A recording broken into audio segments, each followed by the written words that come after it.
ಬಹುಶಃ ಸಿದ್ದನಗೌಡ ಪಾಟೀಲ್ರವರ ಅಭಿನಂದನಾ ಕಾರ್ಯಕ್ರಮ ಹೋರಾಟದ ಗೀತೆಯಿಂದ ಆರಂಭ ಆಗದೆ ಹೋಗಿದ್ರೆ ಆಶ್ಚರ್ಯ ಆಗ್ಬೇಕು ಅಲ್ವಾ.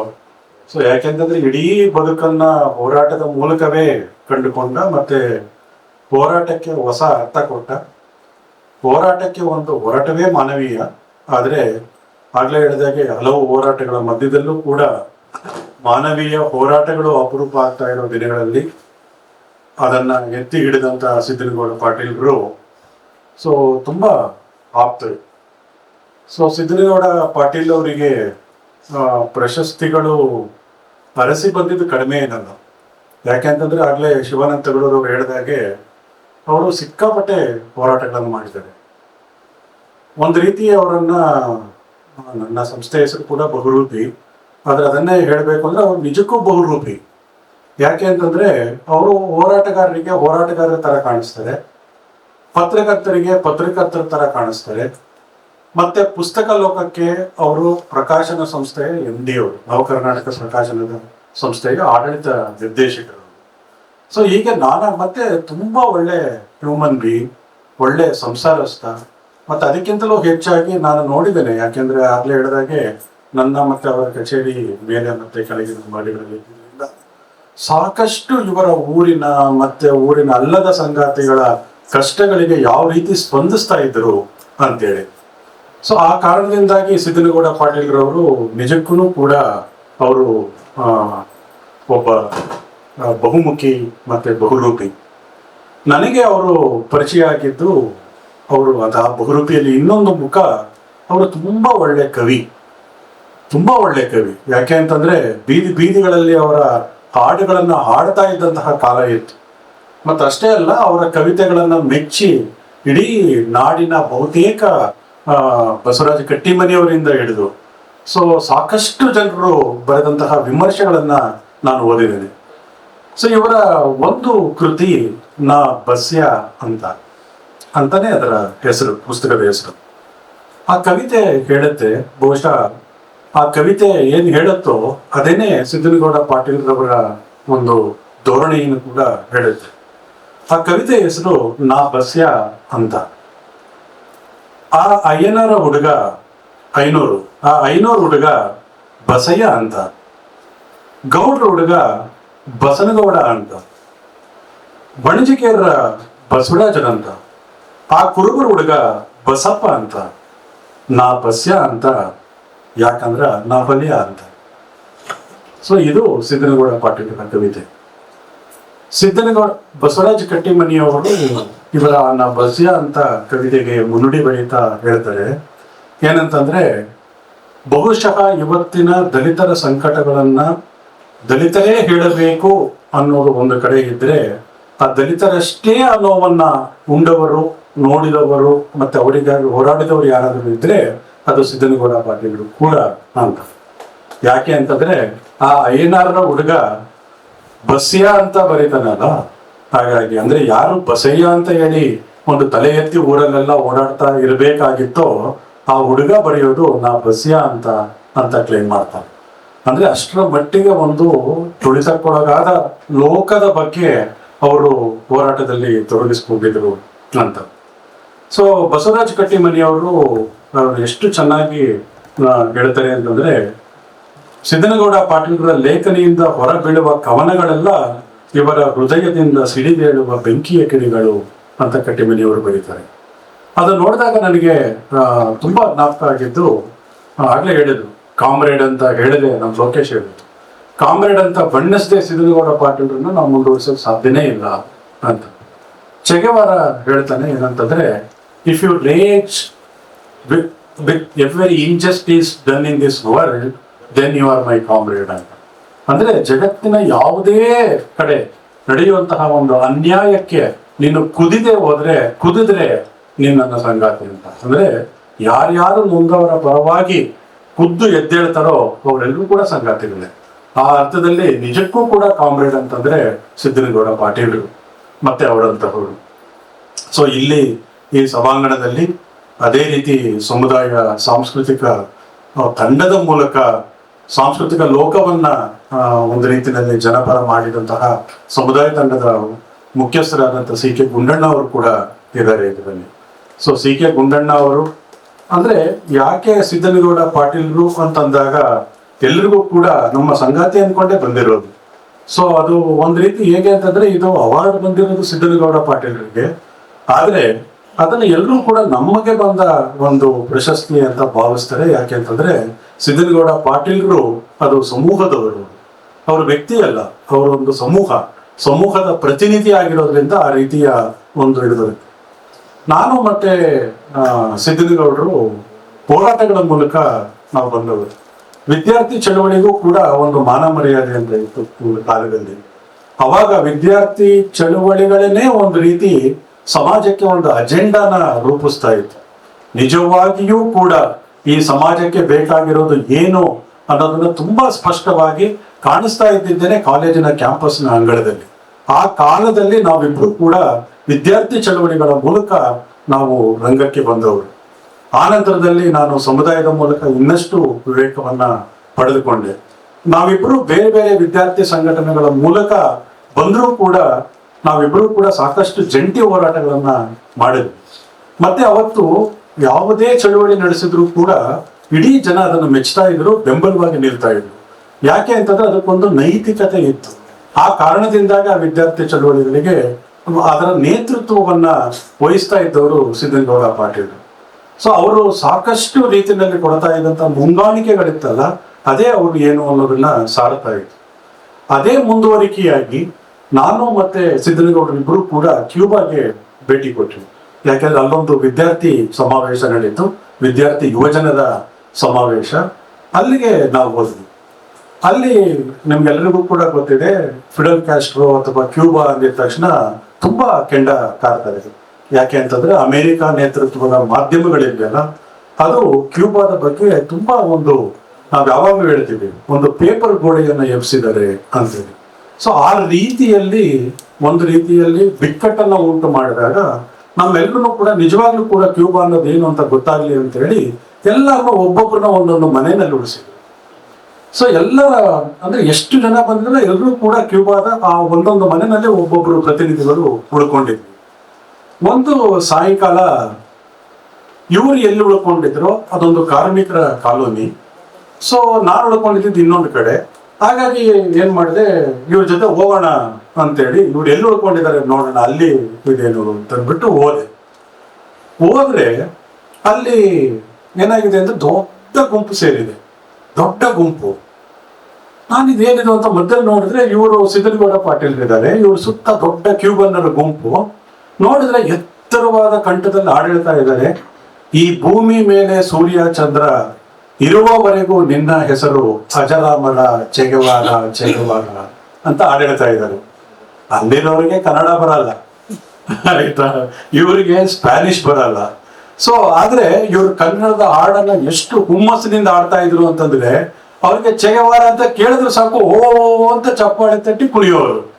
ಅಂದ್ರೆ ಸೊ ಹೇಗೆ ಸಿದ್ದನಗೌಡರ ಪಾಟೀಲ್ರು ಎಂತಹವರನ್ನು ಕೂಡ ತಮ್ಮತ್ತ ಸೆಳೆಯಬಲ್ಲಂತ ಒಂದು ಸೂಜಿಗಲ್ಲಿನ ಆಕರ್ಷಣೆ ಇದೆ ಅನ್ನೋದಕ್ಕೆ ಅದು ಸಾಕ್ಷಿಯಾಗಿತ್ತು. ಆಗ್ಲೇ ಶಿವಾನಂದ್ ಹೇಳಿದ್ರು ಅವರ ಹಾಡುಗಳು ಅಂತ, ಅವರ ಹಾಡುಗಳನ್ನು ಕೇಳಬೇಕು. ಸೊ ಅದ್ಭುತವಾಗಿ ಹೋರಾಟದ ಹಾಡುಗಳನ್ನ ಕಟ್ಟಿಕೊಟ್ಟವರು, ಮತ್ತೆ ಅದಕ್ಕೊಂದು ಚೈತನ್ಯ ಕೊಟ್ಟು ಮುನ್ನಗ್ಗಿಸ್ತಾ ಇದ್ದಂತ ಸಿದ್ದನಗೌಡ ಪಾಟೀಲ್ರು. ಸೊ ಸಿದ್ದನಗೌಡ ಪಾಟೀಲ್ರು ಹೊಸತು ಪತ್ರಿಕೆಯ ಪ್ರಧಾನ ಸಂಪಾದಕರು. ಮತ್ತೆ ಹೊಸತು ಪತ್ರಿಕೆ ನಿಮ್ಗೆಲ್ರಿಗೂ ಕೂಡ ಗೊತ್ತಿರಬೇಕು, ಈಗಾಗಲೇ ಸಾಕಷ್ಟು ವರ್ಷಗಳಿಂದ ಸುಮಾರು 20 21ನೇ ವರ್ಷ, ಈಗ 27 ವರ್ಷದಿಂದ ಹೊಸತು ಪತ್ರಿಕೆ ಬರ್ತಾ ಇದೆ. ಮತ್ತೆ ಈ ಆಲ್ಟರ್ನೇಟ್ ಮ್ಯಾಗಝೈನ್ ಅಂತ ಏನ್ ಹೇಳ್ತೀವಿ, ಸೊ ಆ ರೀತಿಯಲ್ಲಿ ಒಂದು ರೀತಿಯ ಇನ್ನೊಂದು ರೀತಿಯ ಆಲೋಚನೆಗಳನ್ನ ಇವತ್ತಿನ ಸಮಾಜದಲ್ಲಿ ಯಾಕಂದ್ರೆ ಇವತ್ತು ಮಾಧ್ಯಮಗಳು ಏನಾಗಿದೆ ಅನ್ನೋದು ನಮ್ಗೆಲ್ರಿಗೂ ಕೂಡ ಗೊತ್ತಿದೆ. ಸೊ ವ್ಯಾಪಾರಕ್ಕೆ ನಿಂತಿರುವ ಮಾಧ್ಯಮಗಳ ಮಧ್ಯೆ ನಿಜಕ್ಕೂ ಕೂಡ ಜನರ ಕಣ್ಣಿನಿಂದ ಹೇಗೆ ಒಂದು ಸಮಾಜವನ್ನ ನೋಡಬೇಕು ಅನ್ನೋದನ್ನ ಹಲ್ಲು ಕಚ್ಚಿ 27 ವರ್ಷಗಳಿಂದ ಕಟ್ಟಿಕೊಡ್ತಾ ಇರೋರು ಹೊಸತು ಪತ್ರಿಕೆ, ಅದರ ಪ್ರಧಾನ ಸಂಪಾದಕರು ಸಿದ್ದನಗೌಡ ಪಾಟೀಲ್ ಅವರು. ಹಾಗಾಗಿ ಮತ್ತೆ ಅದಷ್ಟೇ ಅಲ್ಲ, ಹೊಸತು ಮಾತ್ರ ಅಲ್ಲ, ಹೊಸತು ಹಿಂದೆ ಕೂಡ ಅವರು ಸಾಕಷ್ಟು ಕಾಲ ಅವರ ಪಕ್ಷದ ಪತ್ರಿಕೆಗಾಗ್ಲಿ ಅಥವಾ ಯುವಜನ ಪತ್ರಿಕೆ ಆಗಿನ ಕಾಲಕ್ಕೇನೆ, ಅಂದ್ರೆ ಅವ್ರು ಇನ್ನೂ PUC ಡಿಗ್ರಿನಲ್ಲಿ ಇರಬೇಕಾದ್ರೇನೆ ಅವರು ಪತ್ರಿಕೆಯನ್ನ ಹುಟ್ಟು ಹಾಕಿದವರು. ಸೊ ಯುವಜನರ ಸಮಸ್ಯೆಗಳನ್ನ ತಿಳಿಸ್ಬೇಕು ಎಲ್ಲರಿಗೂ ಅಂತೇಳಿ. ಸೊ ಆ ರೀತಿಯಲ್ಲಿ ಒಂದು ಹೋರಾಟವನ್ನ ಎಲ್ಲರ ಮುಂದೆ ಇಟ್ಟರು. ಅಷ್ಟೇ ಅಲ್ಲ, ನವ ಕರ್ನಾಟಕ ಪ್ರಕಾಶನ ಏನಿದೆ, ಸೊ ಅದು ಮನುಷ್ಯ ಕುಲದ ಸೇವೆಗೆ ಅಂತ ತನ್ನ ಘೋಷಣೆಯನ್ನು ಹಾಕೊಂಡಿದೆ. ಮೊದಲು ಅದರ ಹೆಸರು ಮನುಕುಲದ ಸೇವೆಗೆ ಅಂತಿತ್ತು ಘೋಷಣೆ. ಸೊ ಅದನ್ನ ಸಿದ್ದನಗೌಡ ಪಾಟೀಲ್ ಯೋಚನೆ ಮಾಡಿ, ಇಲ್ಲ ಈಗ ಯಾಕೋ ಕಾಲ ಬದಲಾದಾಗೆ ನಾವು ಕೂಡ ಚೇಂಜ್ ಆಗ್ಬೇಕಾಗಿದೆ ಅಂತೇಳಿ ಅದನ್ನ ಮನುಷ್ಯ ಕುಲದ ಸೇವೆಗೆ ಅಂತೇಳಿ ಪುಸ್ತಕಗಳು ಅಂತೇಳಿ ಚೇಂಜ್ ಮಾಡಿ, ಅಂದ್ರೆ ಅದು ಎಲ್ಲವೂ ಕೂಡ ಅವರ ಧೋರಣೆಯನ್ನ ತೋರಿಸುತ್ತೆ. ಸೊ ಇಷ್ಟೆಲ್ಲದನ್ನು ಹೇಳಬೇಕಾದ್ರೆ ಒಂದು ಪುಟ್ಟ ಸಂಗತಿಯನ್ನ ನಾನೀಗ ಹೇಳಬೇಕು. ಏನಂತಂದ್ರೆ, ಮಾನ್ಯ ಸಿದ್ದನಗೌಡ ಪಾಟೀಲ್ರವರಿಗೆ ಸಂಗೊಳ್ಳಿ ರಾಯಣ್ಣ ಪ್ರಶಸ್ತಿ ಬಂದಲ್ಲ, ಆ ಪ್ರಶಸ್ತಿಯ ಆಯ್ಕೆ ಸಮಿತಿಯ ಸದಸ್ಯನಾಗಿ ನಾನು ಕೂಡ ಇದ್ದೆ. ಸೊ ನನಗೆ ಖುಷಿ ಆಗಿದ್ದು ಏನಂತಂದ್ರೆ, ಒಂದು ಆ ಆಯ್ಕೆ ಸಮಿತಿ ಅಧ್ಯಕ್ಷತೆಯನ್ನ ವಹಿಸಿದ್ದು ಕೆ ಮರಳುಸಿದ್ದಪ್ಪ ಅವರು. ಕೆ ಮರಳುಸಿದ್ದಪ್ಪ ಅವರಿದ್ರು, ಮೀನಾಕ್ಷಿ ಬಾಳೆ ಅವರಿದ್ರು, RJD ನಾಗರಾಜ್ ಅವರಿದ್ರು, ಸೊ ಲಡಾಯಿಯ ಬಸು ಇದ್ರು. ಸೊ ಹೀಗೆ ಸಾಕಷ್ಟು ಜನರು ಇದ್ದಂತಹ ಆ ಒಂದು ಸಭೆ ಏನಿತ್ತು, ಅವರೆಲ್ಲರೂ ಕೂಡ ಒಂದು ರೀತಿ ಯುನಾನಿಮಸ್ ಆಗಿ ಸಿದ್ದನಗೌಡ ಪಾಟೀಲ್ರ ಹೆಸರನ್ನ ಅನುಮೋದಿಸಿದ್ರು. ಯಾಕೆ ಅಂತಂದ್ರೆ, ಅದೇ ತೋರಿಸುತ್ತೆ ಏನಂದ್ರೆ, ಸಿದ್ದನಗೌಡ ಪಾಟೀಲ್ರು ಎಂತಹ ಒಂದು ಸಮಾಜದ ಅಂಗಗಳಿಗೂ ಕೂಡ ಅವರು ತಲುಪಿದವರು. ಹಾಗಾಗಿ ಸಿದ್ದನಗೌಡರು ಎಲ್ರಿಗೂ ಗೊತ್ತು, ಅವರ ಹೋರಾಟಗಳು ಗೊತ್ತು, ಅವರ ಆಶಯಗಳು ಗೊತ್ತು. ಹಾಗಾಗಿ ಈ ಸರ್ಕಾರದ ಪ್ರಶಸ್ತಿಗಳಿಗೆ ಮೌಲ್ಯಗಳೇ ಬಿದ್ದು ಹೋಗ್ತಾ ಇರುವಂತ ಸಂದರ್ಭದಲ್ಲಿ, ಸೊ ಮೌಲ್ಯಗಳನ್ನ ದಕ್ಕಿಸಿಕೊಡುವಂತ ಒಂದು ಸಣ್ಣ ಸಣ್ಣ ಮಿಂಚುಗಳು ಆಗಾಗ ಬರುತ್ತೆ. ಅಂಥದ್ದು ಸಿದ್ದನಗೌಡ ಪಾಟೀಲರಿಗೆ ಸಂಗೊಳ್ಳಿ ರಾಯಣ್ಣ ಪ್ರಶಸ್ತಿ ಬಂದಿರೋದು. ಅದು ಸಿದ್ದನಗೌಡರಿಗೂ ಒಂದು ಮೌಲ್ಯ ತಂದುಕೊಡಿದೆ. ಹಾಗೇನೆ ಆ ಪ್ರಶಸ್ತಿಗೂ ಕೂಡ ಸಿದ್ದನಗೌಡ ಪಾಟೀಲ್ ಹೆಸರಿರೋದ್ರಿಂದ ಅದಕ್ಕೂ ಮೌಲ್ಯ ಬಂದಿದೆ ಅಂತ ನಾನು ಅಂದ್ಕೊಳ್ತೇನೆ. ಸೊ ಅಭಿನಂದನೆಗಳು ಸರ್. ಬಹಳ ಅದ್ಭುತವಾಗಿ ನಮ್ಮ ಸಿದ್ದನಗೌಡ ಪಾಟೀಲ್ರವರ ವ್ಯಕ್ತಿತ್ವವನ್ನು ಕಟ್ಟಿಕೊಟ್ಟಂತ JN ಮೋಹನ್ ಸರ್ ಅವರಿಗೆ ನಿಮ್ಮೆಲ್ಲ ಚಪ್ಪಾಳೆ ಮೂಲಕ ವಂದನೆ ಹೇಳ್ತಾರೆ. ಆಗಲೇ ನಾನು ಕೇಸರಿಯರು ಅವರ ಹೆಸರನ್ನ ಪ್ರಾಸ್ತಾವಿಕವಾಗಿ ಅಷ್ಟೇ ಹೇಳಿದೆ. ಅವ್ರ ಬಗ್ಗೆ ಬಹಳ ಜನರಿಗೆ ಗೊತ್ತಿದೆ, ಕೆಲವರಿಗೆ ಗೊತ್ತಿಲ್ಲದೆ ಕೂಡ ಇರ್ಬೋದು. ಕೇಸರಿ ಹರವುದ ತಕ್ಷಣ ಆಕ್ಚುಲಿ ಅವ್ರು ನಿಜ ಹೇಳ್ಬೇಕಂದ್ರೆ ನರ ಕೇಸರಿ ಅಂತ, ಯಾಕ ನರ ಕಟ್ ಮಾಡ್ಬಿಟ್ಟು ಬರೀ ಕೇಸರಿ ಹರವು ಇಟ್ಕೊಂಡಿದ್ದಾರೆ. ಅವರು ಮಂಡ್ಯ ಜಿಲ್ಲೆಯ ಹರವು ಅಂತ ಹೇಳಿದೆ ಅಲ್ಲಿ. ಅವರು ನಮಗೆ ಸುಮಾರು ಒಂದು 2 ದಶಕಗಳ ಹಿಂದೆ ಒಂದ್ಸಲ ನಮ್ಮ ಊರಿಗೆ ಒಬ್ರು ಯಾರೋ ಬಂದಿದ್ದಾರೆ ಅಂತ ಹೇಳಿದ್ರು. ನಮ್ಮ ಯಾರೋ ಹೊಸಬ್ರು ಬಂದಾಗ ಇಡೀ ಊರೆಲ್ಲ ಸ್ವಲ್ಪ ಸೋಜಿಕವಾಗಿ ಮಾಡ್ತೇವೆ, ಯಾಕೆ ಬಂದಾನೆ ಹಂಗೆ ಹಿಂಗೆ ಈ ತರ ಎಲ್ಲ ಇರುತ್ತೆ ಚರ್ಚೆ. ಹಾಗೆ ಅದೇ ತರ ಬಂದಂಥವ್ರು ಕೇಸರಿ ಅವರು. ಬಾಗೂರ್ನಾಳೆ ಚಳವಳಿ ನಡೆದಿತ್ತು, ಆ ಕಾವು ಬಹಳ ದೊಡ್ಡದಾಗಿತ್ತು ಅಂತ ಹೊತ್ತಿನಲ್ಲಿ ಅವರು ಅಲ್ಲಿ ಬಂದರು. ಬಂದಾಗ ನನಗೆ ಅನಿಸ್ತು, ಏನು ಹಿಂಗೆ ಬಂದಿ, ನಾನು ಕೇಸರಿ ಅವ್ರಿಗೂ ಅಂತೇಳಿ ಅಷ್ಟೇ ಪರಿಚಯ ಮಾಡ್ಕೊಂಡು ಎಲ್ಲೋ ಕೇಳಿದ್ದೀನಲ್ಲ ಅಂತೇಳಿ ಅಂದ್ಕೊಂಡೆ ಸುಮ್ಮನೆ. ಅದಾದ ನಂತರ ಅವರು, ಇಲ್ಲ ನಿಮ್ಮ ಊರಲ್ಲೇ ಇರಬೇಕು ಅಂತ ಇದ್ದೀನಿ ನಾನು. ನನಗೆ ಆಶ್ಚರ್ಯ, ಇವರು ಬೆಂಗಳೂರಿಂದ ಬಂದು ಇಲ್ಲಿ ಇರ್ತಾರೆ. ನಾನೇನು ಅವ್ರ ಬಗ್ಗೆ ಎಲ್ಲ ನೋಡ್ತಾ ಹೋದ್ರೆ, ಅವರು ಮಾಡದಂಥ ಸಿನಿಮಾಕ್ಕೆ ರಾಷ್ಟ್ರಪತಿಗಳ ಅವಾರ್ಡ್ ಬಂದಿದೆ. ಭೂಮಿಗೀತ ಸಿನಿಮಾಕ್ಕೆ ರಾಷ್ಟ್ರಪತಿಗಳ ಅವಾರ್ಡ್ ಬಂದಿದೆ. ನಿಮ್ಮೆಲ್ಲರ ಜೋರ್ ಚಿಪ್ಪಾಳೆ ಮೂಲಕ ಅವಾರ್ಡ್ ಅದನ್ನು ಅಷ್ಟು ಕ್ರಿಯೇಟಿವ್ ಆಗಿರುವಂಥ ಒಬ್ಬ ಚಲನಚಿತ್ರ ನಿರ್ದೇಶಕರ ನಮ್ಮೂರಿಗೆ ಇಲ್ಲಿ ಬಂದಿದಾರಲ್ಲ, ಅದು ಬಸ್ ಹತ್ಕೊಂಡ್ ಬಂದವ್ರೆ, KSRTC ಬಸ್ ಹತ್ಕೊಂಡು ಒಂದು ಬ್ಯಾಗ್ನ ಹಾಕೊಂಡ್ಬಿಟ್ಟಿದಾರಲ್ಲ, ಏನ್ ಕತೆ ಇದು ಅಂತೇಳಿ ಅಂತ. ಆಮೇಲೆ ನೋಡಿ ನಿಜವಾಗೂ ಕೂಡ ಅವರು ಇಲ್ಲ ತಮಾಷೆ ಹೇಳ್ತಾರೆ. ಮುರಳೀಧರ ಖಜಾನೆ ಹಾಸನಲ್ಲಿ ರಿಪೋರ್ಟರ್ ಇದ್ರೆ, ಅವರು ಹಿಂದೂ ರಿಪೋರ್ಟರ್, ಅವ್ರ ಮೂಲಕ ನನಗೆ ಲಿಂಕ್ ಆದವ. ಆಮೇಲೆ ಸರಿ ಊರಿಗೆ ಬರ್ತೀನಿ, ಎಲ್ಲ ಇರ್ಬೇಕು ಅಂತೇಳಿ ಬಂದಿದ್ದೀನಿ, ಅಧ್ಯಯನ ಮಾಡೋದಕ್ಕೆ ಅಂತ ಬಂದಿದ್ದೀನಿ. ಚಳವಳಿ ಏನು ಶುರುವಾಯಿತು, ಏನು ಅಂತ ಈ ಥರದ್ದೆಲ್ಲದೂ ಒಂದು ಅಧ್ಯಯನ ಮಾಡಬೇಕು ಅಂತೇಳಿ. ಹಾಗಾಗಿ ಅಲ್ಲಿ ನಮ್ಮ ಊರ ಬಾರೆ ಮೇಲೆ ಕಾಮ್ಯಾಕ್ನಲ್ಲಿ ತೆಗೆದು ಅಲ್ಲಿ ಒಂದು ಮನೆಯನ್ನ ಅವರಿಗೆ ಕೊಟ್ಟ ನಂತರ ಆ ಮನೆಯಲ್ಲೇ ಸ್ವತಃ ವಾಸ ಮಾಡಲಿಕ್ಕೆ ಶುರು ಮಾಡಿ. ಆಶ್ಚರ್ಯ ಆಗುತ್ತೆ. ಆಮೇಲೆ ನನಗೆ ಎಲ್ಲೆಲ್ಲಿಂದಲೋ ಇರೋರೆಲ್ಲ ಅಲ್ಲಿ ಬರಕ್ ಶುರು ಆಗೋದು. ನನ್ಗೆ ಒಂಥರ ಗಾಬರಿ, ಭಯ ಎಲ್ಲದು. ಮತ್ತಿನ್ನೇನ ಇನ್ನೊಂದಷ್ಟು ಕೇಸ, ಈಗಲೇ 15 ಕೇಸ್ ಹಾಕ್ಯಾರ, ಇನ್ನೆಷ್ಟು ಕೇಸ್ ಹಾಕ್ತಾರೆ ಮುಂದಕ್ಕೆ ಅಂತ. ಆದ್ರೆ ಅಲ್ಲಿ ನೆಲೆ ನಿಂತ ಕೇಸರಿ ಹರುವವರು ನಮ್ಮ ಜೊತೆ ಒಬ್ರು ಚಳವಳಿಗಾರರು ಕೂಡ ಆದ್ರು. ನಮ್ಮ ಭಾಗದ ಭಾಷೆಯನ್ನ, ನಮ್ಮ ಭಾಗದ ಜನರ ಜೀವನದ ಬದುಕನ್ನ ಅಚ್ಚುಕಟ್ಟಾಗಿ ಇಲ್ಲಿವರೆಗೂ ಕಟ್ಕೊಟ್ಟಂತಾರೆ ಯಾರು ಒಬ್ರು ಇದ್ದಾರೆ ಅಂದ್ರೆ ಅದು ಕೇಸರಿ ಹರುವವರು. ಅವರೇ ಒಂದು ಟಂಕ ಬಡಗ ಅಂತ ನಾಟಕ ಬರೆದ್ರು. ಆ ನಾಟಕದಲ್ಲಿ ನಿಮ್ಗೆ ಆಶ್ಚರ್ಯ ಆಗುತ್ತೆ, ನಾವು ಯಾರು ವಿರುದ್ಧ ಹೋರಾಟ ಮಾಡಿದ್ವೋ ಆ ಥರದ ಒಂದು ಪಾತ್ರ ಬರುತ್ತೆ ಅದ್ರೊಳಗಡೆ. ಆ ಪಾತ್ರನೇ ನನಗೆ ಹಾಕಿಸ್ಬಿಟ್ರು ಅವರು. ಆಗಿನ ಕಾಲದ HC ಶ್ರೀಕಂಠಯ್ಯನವರು, ಅಣ್ಣಯ್ಯನವರು ಅಂತೇಳಿ ಅಂತಾರೆ. ಅಂದ್ರೆ ಚಳವಳಿಗೆ ಸ್ವಲ್ಪ ವಿರುದ್ಧವಾಗಿ ಇದ್ದಂತಾರೆ. ಹಾಗಾಗಿ ಇಲ್ಲರಿ, ನೀವೇ ಅದಕ್ಕೆ ಸೂಟ್ ಆಗ್ತೀರಿ, ನೀವೇ ಆ ಪಾತ್ರ ಮಾಡಬೇಕು ಅಂತೇಳಿ ತುಂಬ ಯಶಸ್ವಿಯಾದ ನಾಟಕ, ಅದ್ಭುತವಾದ ನಾಟಕ ತೆಂಕ ಬಡಗ. ಅಷ್ಟೇ ಅಲ್ಲ, ಆ ನಾಟಕದಲ್ಲಿ ನನ್ನ ಮಗಳು ಭೂಮಿಗೂ ಒಂದು ಪಾತ್ರವನ್ನು ಹಾಕಿಸ್ಬಿಟ್ರು. ಅವಳು ಆಗಷ್ಟೇ ಇನ್ನು ಪ್ರೈಮರಿ ಸ್ಕೂಲ್ ಓದ್ತಾ ಇದ್ದಂಥವಳು. ಹಾಗಾಗಿ ಆ ತೆಕ್ಕ ಬಡಗ ನಾಟಕದ ಮೂಲಕ ಹಾಸನದ ರಾಜಕೀಯವನ್ನ, ವಿಶೇಷವಾಗಿ ಚನ್ನರಾಯಪಟ್ಟಣದಲ್ಲಿ ನಡೆದಂಥ ಘಟನಾವಳಿಯನ್ನ ಹೊರ ಜಗತ್ತಿಗೆ, ಹಾಗೆ ಬೇರೆ ಬೇರೆ ಹ್ಯಾಂಗಲ್ಗಳಲ್ಲಿ ಕಟ್ಟಿಕೊಟ್ಟಂಥ ರೀತಿ ನಿಜಕ್ಕೂ ಸೊಬಗು ಸೋಜಿಗ. ಅದು ನೋಡೋಕ್ಕೆ ಆಶ್ಚರ್ಯ. ಅದನ್ನ ಒಂದು ಶೋ ಎಲ್ಲ ಕಡೆ ಮಾಡ್ತಾರೆ, ಏನು ಸಮಸ್ಯೆ ಇಲ್ಲ. ಚನ್ನರಾಯಪಟ್ಟಣದಲ್ಲಿ ಒಂದು ಶೋ ಮಾಡೋಣ ಅಂತೇಳಿ ನಾವು ಪಾಂಪ್ಲೆಟ್ ಹಾಕಿ ಶನಿವಾರ ದಿನ ಮಾಡೋಣ ಅಂತ ಹೊರಟ್ರೆ ಫುಲ್ ಪೊಲೀಸು. ಅದೇನಂದರೆ ಆಗ ಚಳವಳಿ ನಡೆದಿತ್ತು, ಇವ್ರು ಮತ್ತೇನೋ ಒಂದು ಚಳವಳಿ ಶುರು ಮಾಡಕ್ಕೆ ಕೊಟ್ಟವ್ರೆ ಅಂತ ಎಲ್ಲ ಕಡೆ ಪೊಲೀಸು. ಆ ಪೊಲೀಸ್ ನಡುವೆನೂ ಕೂಡ ನಾವು ನಾಟಕವನ್ನು ಮಾಡೋದು ಅತ್ಯದ್ಭುತವಾದ ನಾಟಕ.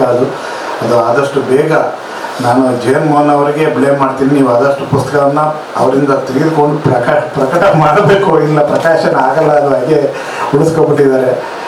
ಅದು ಪ್ರಕಾಶನ ಆದರೆ ಅದ್ಭುತವಾದ ಪುಸ್ತಕ ತೆಂಕ ಬಡಗ ಅನ್ನೋದು. ಅದಷ್ಟೇ ಅಲ್ಲ, ಬಾಗೂರು ನವಲೆ ಇದನ್ನ ಒಂದು ಸಿನಿಮಾ ಮಾಡಲಿಕ್ಕೆ ಅಷ್ಟು ಮೆಟೀರಿಯಲ್ನ ರೆಡಿ ಮಾಡಿ ಕೂರ್ತಿದ್ದಾರೆ. ಅಷ್ಟು ಡೆಡಿಕೇಟ್ ಮಾಡಿದ್ದಾರೆ, ಅಷ್ಟು ಕೆಲಸ ಮಾಡಿದ್ದಾರೆ. ಆದರೆ ಅದಕ್ಕೆ ಏನಾದರೂ ಒಂದು ಏನು ಸಂಪನ್ಮೂಲದ ಕೊರತೆಯಿಂದಾಗಿ ಅದು ಉಳಿದಿದೆ. ಅದರ ಕೆಲಸ ಕೂಡ ಮುಂದೆ ಆಗುತ್ತೆ ಅಂತ ಹೇಳಿ ಭಾವಿಸ್ತೇನೆ. ಜೊತೆಗೆ ಹಾಸನದಲ್ಲಿ ಇದ್ದಂಥವ್ರು ಸುಮ್ಮನೆ ಕೂಡಲಿಲ್ಲ. ಸಕಲೇಶ್ಪುರ ಭಾಗದ ಗುಂಡ್ಯಾ ಪ್ರಾಜೆಕ್ಟ್ ಬರುವ ಸಂದರ್ಭದಲ್ಲಿ ಅದರ ವಿರುದ್ಧ ಧ್ವನಿಯನ್ನು ಎತ್ತಿ ಅದೊಂದು ಇದು ಡಾಕ್ಯುಮೆಂಟ್ರಿ ಮಾಡಿಕೊಟ್ರು. ಡಾಕ್ಯುಮೆಂಟ್ರಿ ಮಾಡೋ ಮೂಲಕ ಒಂದು ಜನಜಾಗೃತಿಯನ್ನು ಮೂಡಿಸುವಂಥ ಕೆಲಸವನ್ನು ಮಾಡಿದ್ದು ಕೂಡ ಕೇಸರಿಯರು. ಹಾಗಾಗಿ ಅವರು ನಮ್ಮ ಹಾಸನ ಜಿಲ್ಲೆಯ ಒಂದು ರೀತಿಯಲ್ಲಿ ಒಂದು ಭಾಗವೇ ಆಗಿ ಹೋಗಿದ್ದಾರೆ. ಅದ್ರ ಜೊತೆಗೆ ಇವತ್ತು ಕೂಡ ನಿಮಗೆ ಸಿನಿಮಾ ಎಲ್ಲ ಗೊತ್ತಿದೆ, ನಿಮಗೆಲ್ಲ ಸಿನಿಮಾ ನೀವು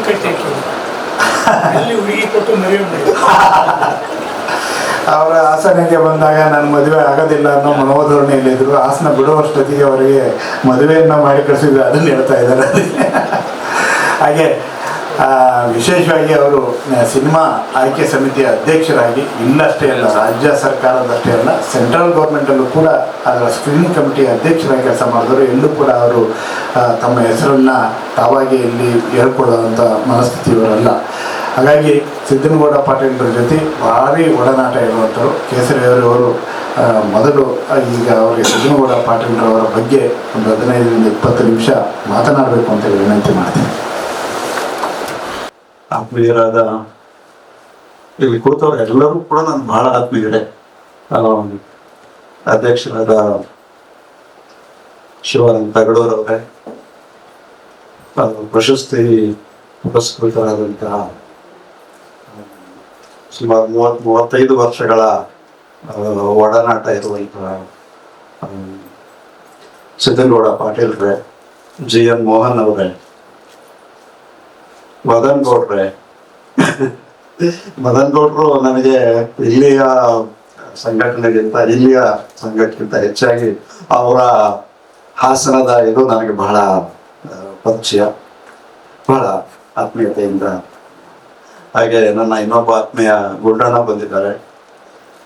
ಜೊತೆಗೆ ಇಲ್ಲಿ ಈ ಕಾರ್ಯನಿರತ ಪತ್ರಕರ್ತರ ಸಂಘದ ಎಲ್ಲ ಪದಾಧಿಕಾರಿಗಳೇ, ಪತ್ರಕರ್ತರೇ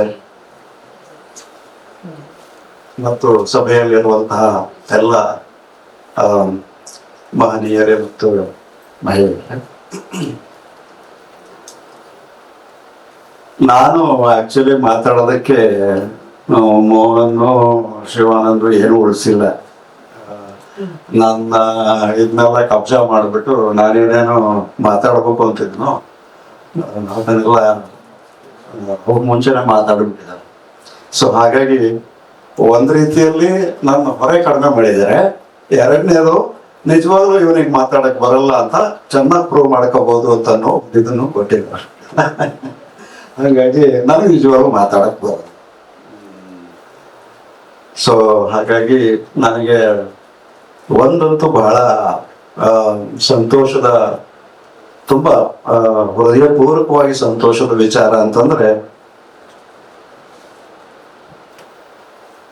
ಸಂಗೊಳ್ಳಿ ರಾಯಣ್ಣ ಪ್ರಶಸ್ತಿ ಸಿದ್ದನಗೌಡರಿಗೆ ಬಂದಿದ್ದು, ಅವರಿಗೆ ಸಂದಿದ್ದು ಈ ವರ್ಷ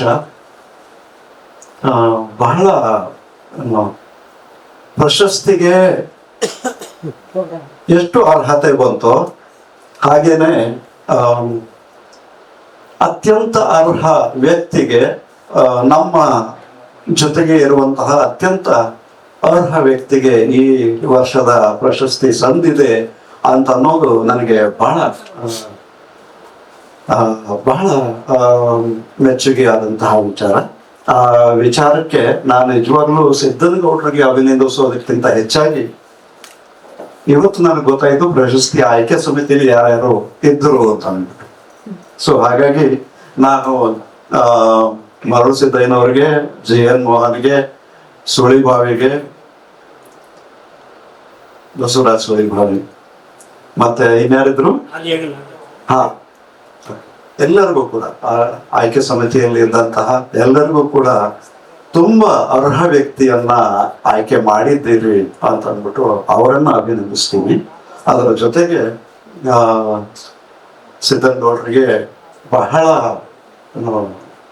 ಸಾಧ್ಯೋಕ್ತವಾಗಿ ಸಂದಿದೆ ಅಂತನ್ನುವ ಒಂದು ಖುಷಿಯನ್ನ ಅವ್ರ ಜೊತೆಗೆ ಹಂಚ್ಕೊಳ್ತೀನಿ. ಯಾಕೆ ಈ ಮಾತನ್ನ ಹೇಳ್ತಾ ಇದ್ದೀನಿ ಅಂತಂದ್ರೆ, ನನಗೆ ಸಿದ್ದನಗೌಡರ ಅವರು ಧಾರವಾಡ ವಿಶ್ವವಿದ್ಯಾಲಯದಲ್ಲಿ MA ಮಾಡ್ತಾ ಇದ್ದಾಗ ಅವರ ಚಟುವಟಿಕೆಗಳು ಹೇಗಿತ್ತು ಅಂತ ಅಂದ್ಬಿಟ್ಟು ಅವರಿಂದನೂ ಕೂಡ ನನಗೆ ಗೊತ್ತಾಗಿದೆ. ಜೊತೆಗೆ ಅವರ ಆ ಧಾರವಾಡದ ಬಳಗ ಇದೆಯಲ್ಲ, ಆ ಬಳಗದಿಂದನೂ ಸಾಕಷ್ಟು ಗೊತ್ತಾಗಿದೆ. ಒಂದೇ ಒಂದು ದಿನ ಇಡೀ ಕರ್ನಾಟಕ ವಿಶ್ವವಿದ್ಯಾನಿಲಯದ ಕ್ಯಾಂಪಸ್ನಲ್ಲಿ ಒಂದು ಸಣ್ಣ ಅನ್ಯಾಯ ಆದರೂ ಕೂಡ ವಿದ್ಯಾರ್ಥಿಗಳಿಗೆ ಯಾವ ಕಾರಣಕ್ಕೂ ಕೂಡ ಅವತ್ತು ಇಡೀ ಕ್ಯಾಂಪಸ್ನಲ್ಲಿ ಒಂದು ತರಗತಿಯೂ ಆಗದೆ ಇರುವಂತಹ ವಾತಾವರಣ ನಿರ್ಮಿಸುವಂತಹ ಶಕ್ತಿ, ನಿರ್ಮಿಸುವಂತಹ ಸಂಘಟನಾ ಚಾತುರ್ಯ ಸಿದ್ದನಗೌಡರಿಗಿತ್ತು. ಬಹುಶಃ ವರ್ಷಕ್ಕೆ 365 ದಿವಸದಲ್ಲಿ ಒಂದು 200ರಿಂದ 220 ದಿವಸ ಯೂನಿವರ್ಸಿಟಿ ಕೆಲಸ ಮಾಡುತ್ತೆ ಅಂತಂದ್ರೆ, ಅದರಲ್ಲಿ 100ರಿಂದ 120 ದಿವಸ ಸಿದ್ದನಗೌಡರ ವಿದ್ಯಾರ್ಥಿ ಹೋರಾಟಗಳಲ್ಲಿ ಕಳೆದೋಗ್ಬಿಡುತ್ತೆ.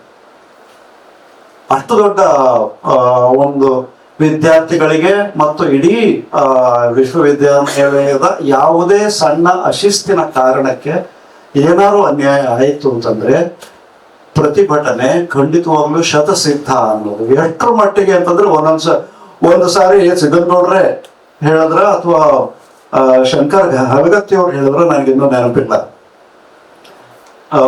ಪ್ರೊಫೆಸರ್ MM ಕಲಬುರ್ಗಿ ಅವರು ಒಂದ್ಸರಿ ಸಿದ್ದನಗೌಡ ಬರೀಲಿ ಅಂತಂದ್ರೆ, ನೀನ್ ನಾಳೆ ಏನಾದ್ರು ಹೋರಾಟ ಐತನ? ಇಲ್ಲಲ್ಲ ಸರಿ, ನೀವು ಆಲೋಚನೆ ಮಾಡಿಲ್ರಿ ಅಂತ.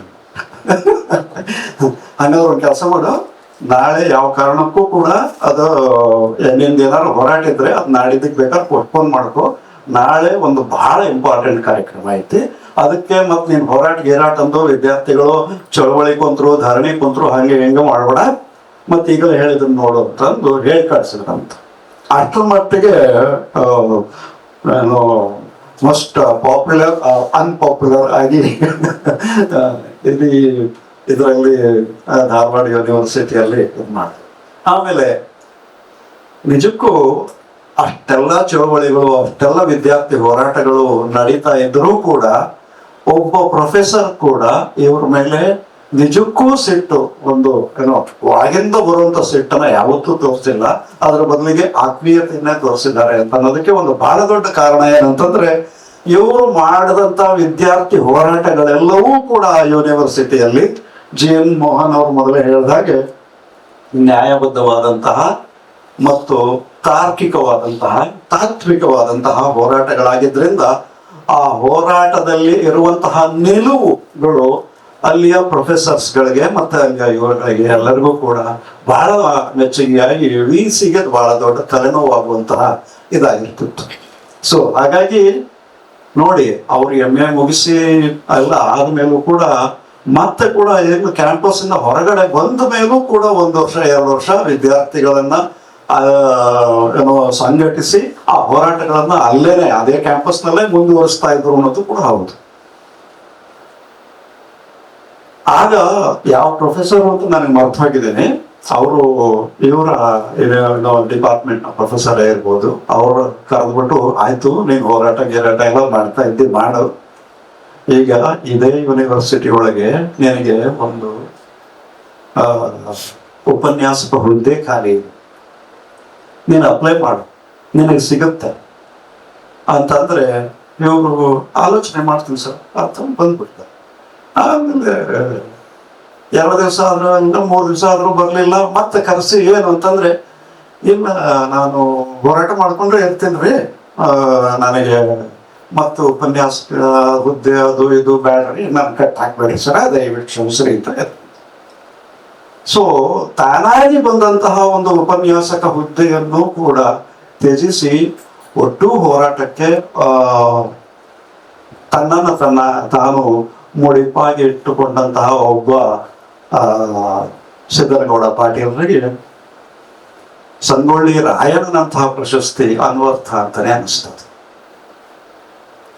ಅದಾದ ನಂತರ ಅದರ ಜೊತೆಗೇನೆ ಅವರು ಇದರಲ್ಲಿದ್ದಾಗಲೇನೆ ಅವರು ಇಪ್ಟಾದ ಸಂಘಟನೆ ಮೂಲಕ ನೂರಾರು ಇವುಗಳನ್ನ ಏನೋ ಬೀದಿ ನಾಟಕಗಳನ್ನ ಮಾಡಿಸಿ ಇಡೀ ಧಾರವಾಡದಲ್ಲಿ ಒಂದು ದೊಡ್ಡ ತಂಡವನ್ನೇ ಸೃಷ್ಟಿ ಮಾಡಿದ್ರು. ಅದರಲ್ಲಿ ಹೆಣ್ಣು ಮಕ್ಕಳು ಕೂಡ ಸಿದ್ದನಗೌಡರು ಕರೆದಿದ್ದಾರೆ ಅಂತಂದ್ರೆ ರಾತ್ರಿ 11 ಗಂಟೆಗಾದ್ರೂ ಸಹಿತ ಬಂದು ಅಲ್ಲಿಗೆ ಇಡೀ ಎಲ್ಲೆಲ್ಲಿ ಯಾವ್ಯಾವ ಹಳ್ಳಿಗೆ ಹೋಗ್ಬೇಕು ಹೋಗಿ ನಾಟಕ ಮಾಡ್ಕೊಂಡು ಬರುವಂತಹ ಒಂದು ಇವರ ಒಬ್ಬ ಆತ್ಮೀಯ ಶಿಷ್ಯ ಇದ್ದಾರೆ ಸನ್ಮತಿ ಅಂತ.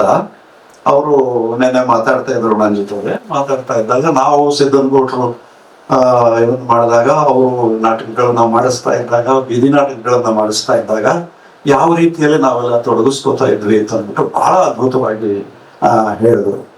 ಅವರು ಇವತ್ತು ಬರ್ಬೋದಾಗಿತ್ತು, ಬಟ್ ಯಾವುದೋ ಒಂದು ಅವ್ರಿಗೆ ರಿಹರ್ಸಲ್ ಅದು ಇದು ಇರೋದ್ರಿಂದ ಅವರು ಬರ್ಲಿಕ್ಕೆ ಆಗ್ಲಿಲ್ಲ ಅಂತ ಅಂದ್ಕೊಳ್ತೀನಿ. ಇಂಥ ಒಬ್ಬ ಅದಾದ ನಂತರದಲ್ಲಿ ಅವರು CPI ನಲ್ಲಿ ಸಂಪೂರ್ಣವಾಗಿ ತಾತ್ವಿಕವಾಗಿ ಮತ್ತು ಸೈದ್ಧಾಂತಿಕವಾಗಿ ತೊಡಗಿಸ್ಕೊಂಡು ಸಾಕಷ್ಟು ಹೋರಾಟಗಳನ್ನ ಹಮ್ಮಿಕೊಂಡು, ಅದರಲ್ಲೂ ಬಹಳ ಮುಖ್ಯವಾಗಿ ಬಾಗೂರ್ನವಲೆ ಹೋರಾಟ, ಆ ಹೋರಾಟಗಳನ್ನ ಹಮ್ಮಿಕೊಂಡು ಸಂಘಟಿಸಿ ಅಲ್ಲಿಂದ ಮುಂದಕ್ಕೆ ಇಲ್ಲಿಯವರೆಗೂ ಅವರು ಬೆಳ್ಕೊಂಡು ಬಂದಿರೋದು ನಿಜಕ್ಕೂ ಕೂಡ ಒಬ್ಬ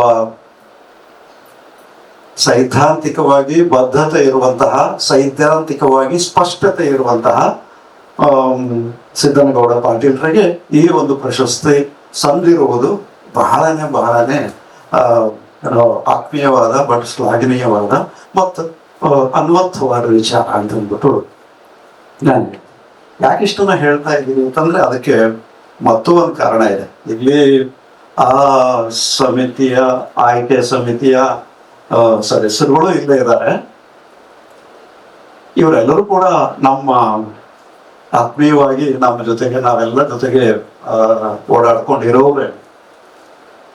ಬಹಳ ಮುಖ್ಯವಾಗಿ ಶಿವಾನಂದು ಒಂದು ಮಾತನ್ನ ಮುಂಚೆನೆ ಅವರ ಪ್ರಾಸ್ತಾವಿಕ ನುಡಿಯಲ್ಲಿ ಒಂದು ಮಾತನ್ನ ಹೇಳಿದ್ರು. ಸಿದ್ದನಗೌಡರಿಗೆ ಬಹಳಷ್ಟು ಪ್ರಶಸ್ತಿಗಳು ಏನೋ ಅರಸಿ ಬಂದು ಅವ್ರು ಯಾವುದನ್ನು ಒಪ್ಲಿಲ್ಲ, ಇದನ್ನು ಒಪ್ಕೊಂಡಿದ್ದಾರೆ ಅಂತ. ಇದರಲ್ಲಿ ಬಹಳ ದೊಡ್ಡ ಅರ್ಥ ಇದೆ. ನಾನು ಅದೇ ಪ್ರಶ್ನೆಯನ್ನ ಇಲ್ಲಿ ಸೂಕ್ಷ್ಮವಾಗಿ ಇದನ್ನು ಮಾಡ್ತೀನಿ. ಪ್ರಶಸ್ತಿ ನಾನು ನಿನ್ನೆ ಹೌದು ಸಿದ್ದನಗೌಡರ ಬಗ್ಗೆ ಮಾತಾಡಬೇಕು, ಈ ಪ್ರಶಸ್ತಿ ಬೇರೆ ಯಾರಿಗೆ ಬಂದಿದೆ ಯಾರ್ಯಾರಿಗೆ ಬಂದಿದೆ ಅಂತ ಅಂದ್ಬಿಟ್ಟು ಸುಮ್ಮನೆ ಒಂದು ಇದನ್ನ ನೋಡಿದಾಗ ಮೊದಲಿಗೆ ಮೊಟ್ಟ ಮೊದಲು ಅದನ್ನ ಸ್ಥಾಪನೆ ಮಾಡಿದ 2013 ಸ್ಥಾಪನೆ ಮಾಡಿದಾಗ ಆ ವರ್ಷನೇ ವಾಟಾಳ್ ನಾಗರಾಜ್ ಅವರಿಗೆ ಬಂತು. ಆನಂತರ ಬೇಟಿ ಲಲಿತಾ ನಾಯಕ್ ಅವರಿಗೆ ಆ ಪ್ರಶಸ್ತಿ ಸಂದಾಯ ಆಗಿದೆ. ಆನಂತರ ಕೀರ್ತಿನಾಥ್ ಕುರ್ತಕೋಟಿ ಅವರಿಗೆ ಆ ಪ್ರಶಸ್ತಿ ಸಂದಾಯ ಆಗಿದೆ. ಹಾಗೇನೆ SR ಹಿರೇಮಠರಿಗೆ ಆ ಪ್ರಶಸ್ತಿ ಸಂದಾಯ ಆಗಿದೆ. ನನಗೆ ವಾಟಾಳ್ ಅವರು ಅಥವಾ ಬೇಟಿ ಲಲಿತಾ ನಾಯಕ್ ಅವರು ಅಥವಾ ಕುರ್ತಕೋಟಿ ಅವರು ಇವರುಗಳು ಆ ಪ್ರಶಸ್ತಿಯನ್ನ ಹೇಗೆ ಸ್ವೀಕರಿಸಿದ್ರು ಹೇಗೆ ಅಂತ ಅನ್ನೋದು ನನಗೆ ಹೆಚ್ಚು ಮಾಹಿತಿ ಇಲ್ಲ. ಆದ್ರೆ SR ಹಿರೇಮಠರ ಜೊತೆಗೆ ನಾನು ದಿನಗಟ್ಲೆ ಕೂತು ಅವರ ಬದುಕು ಮತ್ತು ಹೋರಾಟದ ಬಗ್ಗೆ ಸುದೀರ್ಘವಾಗಿ ಅವ್ರ ಜೊತೆಗೆ ಒಂದು ಸಂವಾದ ನಡೆಸಿದ್ದೀನಿ. SR ಹಿರೇಮಠರಿಗೆ ಈ ಪ್ರಶಸ್ತಿ ಬಂದದ್ದು ಅವರು ಹೇಗೆ ಸ್ವೀಕರಿಸಿದ್ರು ಅಂತಂದು ಒಂದು ಇದನ್ನ ವಿಚಾರ ಬಂದಾಗ ಅವರು ಇಲ್ರಿ ಒಂದ್ ಸ್ವಲ್ಪ ನನಗೆ ಮೊದಲಿಗೆ ಮುಜುಗರ ಆಯ್ತು. ಆದ್ರೆ ಬಹಳಷ್ಟು ಜನ ಇಲ್ಲ, ಇದು ಆ ರೀತಿ ಪ್ರಶಸ್ತಿ ಅಲ್ಲ, ನಿಮಗೆ ಇದನ್ ಮಾಡೋದಂತ ಪ್ರಶಸ್ತಿ ಅಲ್ಲ, ಹಂಗೆ ಹಿಂಗೆ ಅಂತ ಅಂದು ನಿಮಗೆ ಹೇಳಿ ಇದು ಮಾಡಿದ್ರಿಂದ ನಾನು ಈ ಪ್ರಶಸ್ತಿನ ನಾನು ತಗೊಂಡೆ ಅಂತ. ಈ ಮುಜುಗರ ಅನ್ನುವ ವಿಚಾರ ಯಾಕೆ ಬರುತ್ತೆ ಅಂತಂದ್ರೆ, ಈ ವಿಚಾರ ಈ ಪ್ರಶಸ್ತಿಯನ್ನ ಸ್ವೀಕರಿಸಬೇಕೋ ಬೇಡವೋ, ಒಪ್ಪಿಕೊಳ್ಳಬೇಕೋ ಬೇಡವೋ ಅನ್ನುವ ಒಂದು ಸಂದಿಗ್ಧ ಸಿದ್ದನಗೌಡರಲ್ಲೂ ಕೂಡ ಖಂಡಿತವಾಗ್ಲೂ ಉಂಟಾಗಿರುತ್ತೆ ಅನ್ನೋದು ನನಗೆ ಗೊತ್ತು. ನನ್ನ ನಂಬಿಕೆ ಅಲ್ಲ ಇದು, ನನಗೆ ಗೊತ್ತು. ಅವರ ಮನಸ್ಥಿತಿ ಆ ಪ್ರಶಸ್ತಿ ಘೋಷಣೆ ಆದಾಗ, ಪ್ರಕಟವಾದಾಗ ಅವರ ಮನಸ್ಸಿನಲ್ಲಿ ಉಂಟಾಗಿರುವಂತಹ ತುಮುಲುಗಳು, ತೊಯ್ದಾಟಗಳು ಏನು ಅಂತ ಅಂದ್ಬಿಟ್ಟು ನಾನು ಖಂಡಿತವಾಗ್ಲೂ ಬಹಳ ನಿಖರವಾಗಿ ನಾನು ಊಹಿಸಬಲ್ಲೆ. ಸೊ ಹಂಗಾಗಿ ಆ ರೀತಿಯ ತುಮುಲ ಇತ್ತು ಅನ್ನೋ ನಂಬಿಕೆ ನನ್ನಲ್ಲಿದೆ ಅಂತ ನಾನು ಹೇಳ್ತಾ ಇಲ್ಲ. ಖಂಡಿತ ಅವರಲ್ಲಿ ಅದಾಗಿರುತ್ತೆ. ಯಾಕೆ ಅಂತಂದ್ರೆ, ಯಾವುದೇ ಒಂದು ಪ್ರಭುತ್ವ, ಸರ್ಕಾರ ಅಲ್ಲ, ಯಾವುದೇ ಒಂದು ಪ್ರಭುತ್ವ, ಸ್ಟೇಟ್, ಅದು ಒಂದು ಪ್ರಶಸ್ತಿಯನ್ನ ಒಬ್ಬ ಅರ್ಹ ವ್ಯಕ್ತಿಗೋ ಇನ್ಯಾರಿಗೋ ಕೊಡುತ್ತೆ ಅಂತಂದ್ರೆ, ಅದನ್ನ ಸ್ಥಾಪನೆ ಮಾಡಿದೆ ಅಂತ ಅಂದ್ರೇನೆ ಅದಕ್ಕೆ ಒಂದು ಬಹುಶಃ ಒಂದು ಸದುದ್ದೇಶದ ಒಂದು ಇದರಲ್ಲೇನೆ ಒಂದು ಹುನ್ನಾರವೂ ಇರ್ತದೆ. ಅದು ಬಹಳ ಮುಖ್ಯ. ಆ ಹುನ್ನಾರ ಏನಪ್ಪಾ ಅಂತಂದ್ರೆ, SR ಹಿರೇಮಠರ್ ಅಂತವ್ರು, ಬೇಟಿ ಲಲಿತಾ ನಾಯಕ್ ಅಂತವ್ರು, ಸಿದ್ದನಗೌಡರು ಅಂತವ್ರು ಅವ್ರನ್ನ ಸ್ವಲ್ಪ ಬಾಗಿಸಿ ಅವರ ಇದನ್ನ ಏನೋ ಒಂದು ರೀತಿ ಕನ್ಫಾರ್ಮಿಟಿ ಅನ್ನ ಪಡೆಯುವಂತಹ ಒಂದು ಉದ್ದೇಶ ಕೂಡ ಸರ್ಕಾರಕ್ಕೆ ಇರುತ್ತೆ. ಗುಂಡಣ್ಣ ಇಲ್ಲಿ ಕೂತಿದ್ದಾರೆ, ಅವ್ರಿಗೆ ನಾಟಕ ಅಕಾಡೆಮಿ ಪ್ರಶಸ್ತಿ ಬಂದಾಗ ಅವ್ರಿಗೂ ಕೂಡ ಈ ತುಮುಲ ಆಯ್ತು. ನಾನು ಬಹುಶಃ ಸಿದ್ದನಗೌಡರು ಅಲ್ಲದೆ ಬೇರೆ ಯಾರಿಗೋ ಪ್ರಶಸ್ತಿ ಬಂದಿದ್ರೆ ನಾನು ಈ ಪ್ರಶ್ನೆ ನನ್ನಲ್ಲಿ ಉದ್ಭವವೇ ಆಗ್ತಾ ಇರ್ಲಿಲ್ಲ. ಒಂದು ಪ್ರಭುತ್ವ ಘೋಷಿಸುವಂತಹ ಪ್ರಶಸ್ತಿಯನ್ನ ಸಿದ್ದನಗೌಡರು ಅಕ್ಸೆಪ್ಟ್ ಮಾಡ್ತಾರೆ ಅಂತಂದ್ರೆ, ಸೊ ಅವರ ತುಮುಲಗಳೇನು ಅಂತ ಅಂದ್ಬಿಟ್ಟು ನನಗೆ ಚೆನ್ನಾಗಿ ಗೊತ್ತಿರೋದ್ರಿಂದ ಈ ಪ್ರಶ್ನೆಯನ್ನ ನಾನು ಇದು ಮಾಡ್ತೀನಿ. ಆದ್ರೆ ಒಂದಂತೂ ನಿಜ, ಯಾವುದೋ ಕಾರಣಕ್ಕೋಸ್ಕರ, ಯಾವುದೋ ಒಂದು ತಾವೇ ಹಮ್ಮಿಕೊಂಡಿರುವಂತಹ ಒಂದು ಕಾರ್ಯಕ್ರಮಕ್ಕೋಸ್ಕರ ಅಥವಾ ಇನ್ನೊಂದು ಯಾವುದೋ ಉದ್ದೇಶಕ್ಕೋಸ್ಕರ ಪ್ರಶಸ್ತಿಯಲ್ಲಿ ಸಿಗುವಂತಹ ಹಣ ಏನಿದೆಯಲ್ಲ ಅದು ಬಹಳ ಮುಖ್ಯ ಆಗ್ತದೆ. ಆ ಹಣವನ್ನ ತೆಗೆದುಕೊಂಡು ಈ ರೀತಿಯಲ್ಲಿ ನಮ್ಮ ಕಾರ್ಯಕ್ರಮಗಳಿಗೆ, ನಮ್ಮ ಯಾವುದೋ ಒಂದು ಹೋರಾಟಕ್ಕೆ ಚಾಲನೆ ಕೊಡೋಣ, ಅಲ್ಲಿಗೆ ಫಂಡಿಂಗ್ ಮಾಡೋಣ ಅಂತ ಅನ್ನೋದು ಪ್ರತಿಯೊಬ್ಬ ಸಿದ್ದನಗೌಡರು ಮಾತ್ರ ಅಲ್ಲ, ಪ್ರತಿಯೊಬ್ಬ ನೈಜ ಹೋರಾಟಗಾರನ ಒಂದು ಇದಾಗಿರ್ತದೆ. ಹಾಗಾಗಿನೇ ಅವ್ರು ಇದು ಮಾಡ್ತಾರೆ. ಆದ್ರೆ ಸರ್ಕಾರಿ ಪ್ರಶಸ್ತಿ ಅಂತ ಅನ್ನುವಾಗ ನಮ್ಮಲ್ಲಿ ಒಂದು ಸಮಸ್ಯೆ ಆಗತ್ತೆ. ಸರ್ಕಾರದಿಂದ ಒಂದು ಬರುವಂತಹ ರೆಕಗ್ನಿಷನ್ನೇ ಏನಿದೆಯಲ್ಲ, ಆ ರೆಕಗ್ನಿಷನ್ ಅದು ಪ್ರಭುತ್ವದ ಅಥವಾ ಸ್ಟೇಟ್ ನ ಒಂದು ರೆಕಗ್ನಿಷನ್ ಅಂತ ಅನ್ನೋದೇನೆ ಒಂದು ರೀತಿಯ ನಮ್ಮನ್ನ ಗೊಂದಲಕ್ಕೆ ಉಂಟು ಮಾಡುತ್ತೆ.